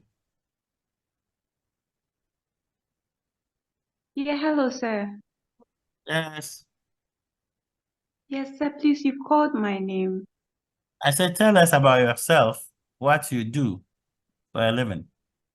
Oh, okay. So, Ekia Forsen, I am unemployed, sir. You have a very romantic voice. Why? Oh, it's intentional. No, sir, please, that's my voice. That's why you are unemployed. Bro, today is weekend. Oh. Today is weekend. Hey, but aren't you scared of this voice? But today is weekend, Prof. You should understand. It's weekend. The weather is also cold. What's your background? What was your first degree? Sir, please, GAMPA, Public Administration. Public administration. Yes, please. I'm looking for someone who has a marketing background. Oh, Oh, I do. oh, Doctor, please. I have a sales background. No, I'm looking for a job for people who are unemployed, not those who are employed. Oh, sir, please, you can train me. Oh, those of us who want to change jobs too. When I get a job, listen, when you want to change job, don't force and change job unless somebody in the company is annoying you. changing jobs is a plan you have to adopt. And you just count. You see, when a woman wants to leave a man, she doesn't make noise. That's when she puts up her best behavior. But in her mind, she's telling herself it's just a matter of time. It's just a matter of time. And then eventually she leaves. But men, you always want it to be known. And when you start doing that, you see that the organization is now cornering you, trying to, if you don't take care, they will even sack you before you leave. So if you want to change jobs, just be quiet about it. And maybe we can, you have my number, so let's chat. And then I will, occasionally I get, people looking for marketing. I'm looking for 5 people for a company.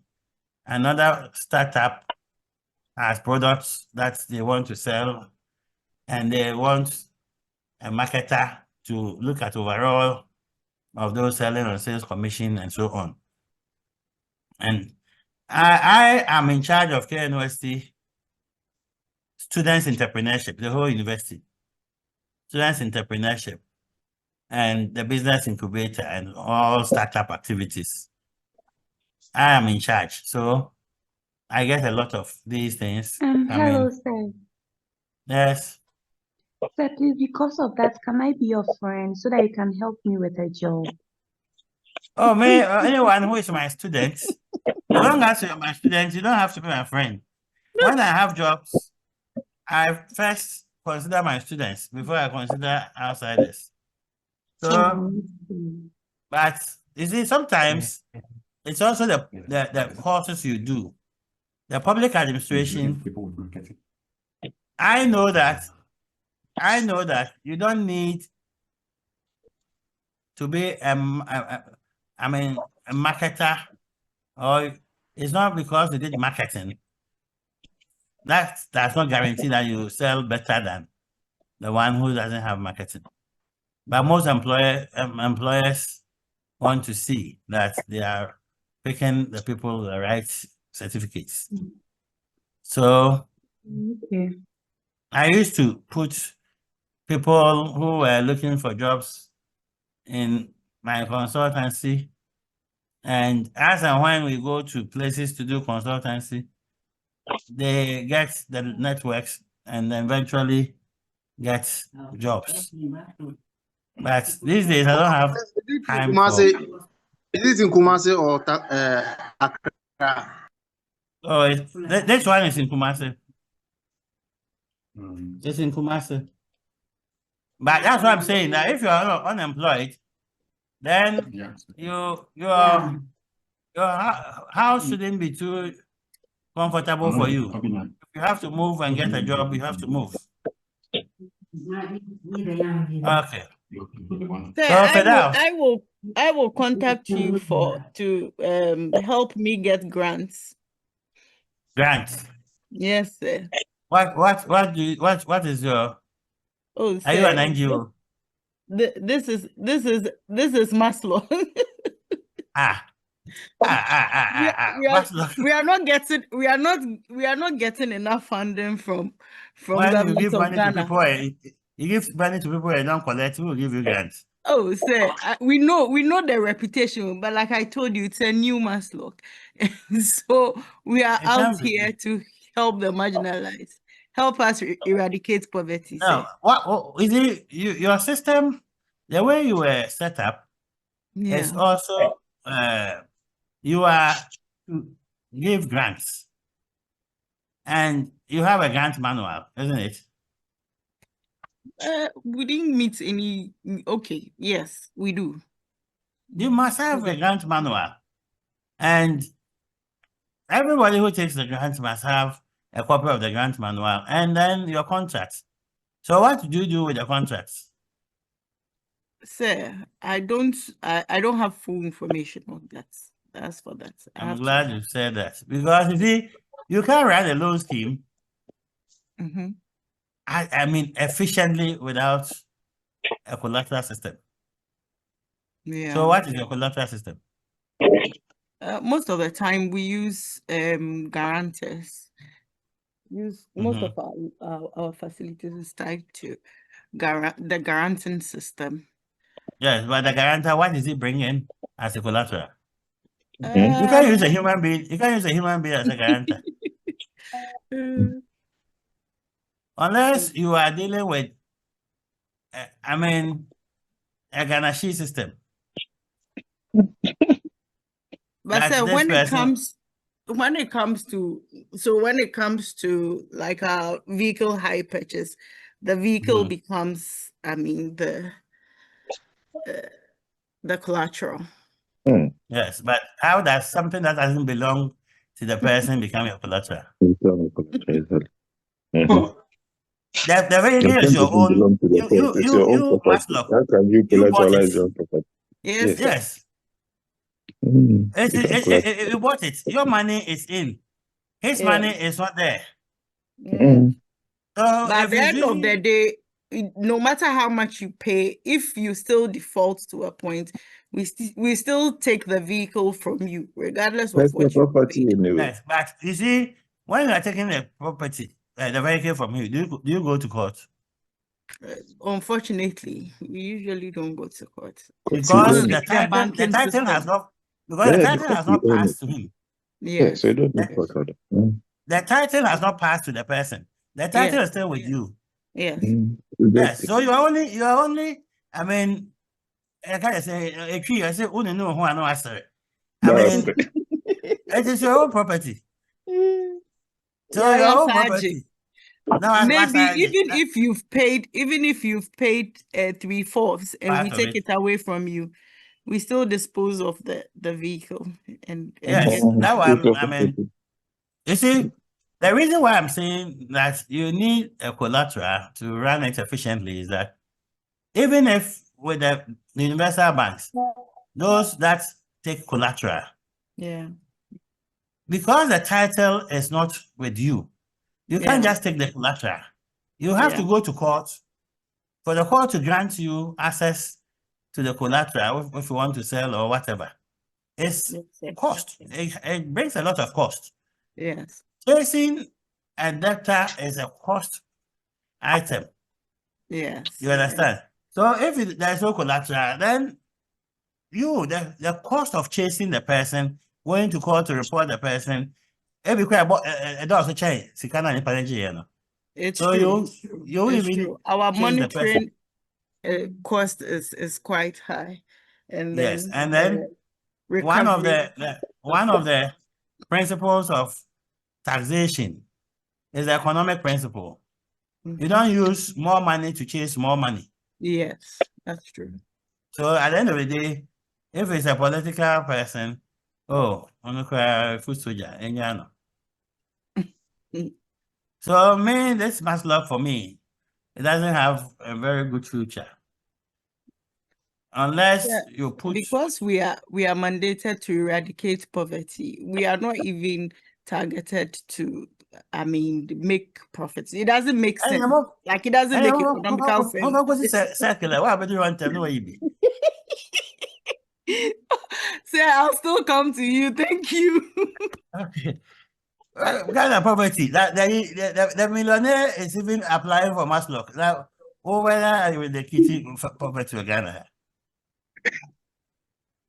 You see, what you should be doing is to be giving the money to the rich who can open more jobs and employ those you are targeting now. Yes, sir. Oma despite 1 million, so made you for 500 people. So mandate's name. It's targeting. I didn't want to know what they mandate, you know. Was to give loans to people 2 days to election, and then to the acquire salary. It should be something that those who have the track record should be given the money and challenge to the number of people that you want to clear from the system. Then they have a lot of ideas. Some of them they don't even want to execute because the profits are low. Create job for 500 people. We are giving you this amount for that purpose. And then you know the right people to employ to sustain the business. Yours is to reduce poverty. Yes. And then they will create those people, the jobs. And the people will stop bothering you. They are now working. And once the system captures them that they are paying social security, they are paying this, they will stop bothering you.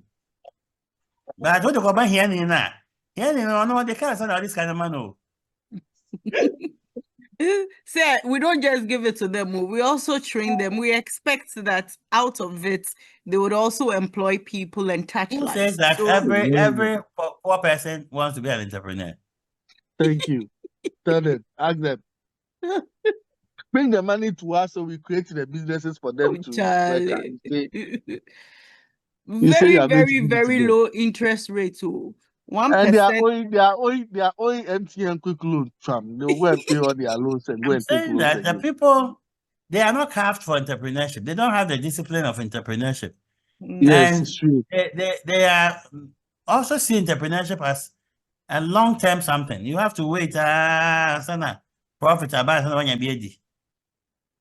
initially, you don't even have to be paying yourself big sums of money. Yeah. So they see it as a long term. Or probably we are not. True. And no contempt. Attitude. So you need to work the whole idea of this Maslow. Because GEA has a lot of money sitting there. MasterCard, World Bank, they have over 30 to 40 million sitting there. They are supposed to be given to SMEs. Sir, unlike them, we don't have the mandate. It's not million, to it's borrow. billions of dollars. We unlike them that they can take the monies from MasterCard like this. These are grants, so they are not borrowing. It's grants. And they are free. And that's almost free. MasterCard money is grants. It's not something you pay back. But Maslow, if you want to write even to MasterCard, yes, sir. What is your positive track record? Do you grow the money? No. Sir, how do you invest the money that is sitting with you?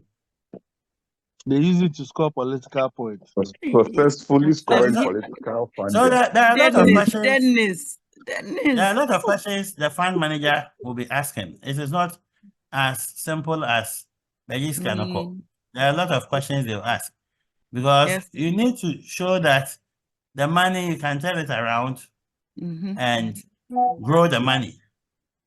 And then your capacity to take it back from the people. Our recovery records. Yes, your recovery record may not be too positive. Poor. Very bad. Please stop. Come and employ me to lead your recovery team for you. So let's stop here. Yes, sir. And then tomorrow, what time are we meeting? 7 o'clock, sir. 7 a.m. Okay. So tomorrow we'll start. Yes, 7 a.m. Okay. Thank you. So nice meeting you. Sir, we didn't see your face. Yes. My face is not nice. That's why the boys, we want to see the voice behind the face behind the voice. We still want to see your face. When it's not nice. Oh wow. Oh. Last time somebody said that. No, boy. Let us see. Oh, there. We can't see you. Hey, Benedicta. Can't see. So we can't see. Okay, we've seen your face. Hey, yeah. Oh, okay. We see you up there. It's not nice. Yes, sir. When I meet you in Accra, I'll call you. I can't see you. Hey, Elena. Yes. And I'm sure you're in the house. I'm in my house, please. Elena, are you sure? The way you are lying down, we can see you, Elena. It doesn't matter. I'm in my couch. The way you are lying down. I'm in my couch. Everybody else should switch on their video. Yes, that's what I wanted to see. Hey, Maria and the 3 children. So you also deserve to see our video, our pictures. So yes. Everybody, Hey, video. Governor, to see an alcohol here. My So children. let's see. Those who have lights in their rooms, let's see their faces. Some people, because of what they are doing, their lights are off. So this Maggie. Hey, Okay. Hannah, is that your then Oh, you're in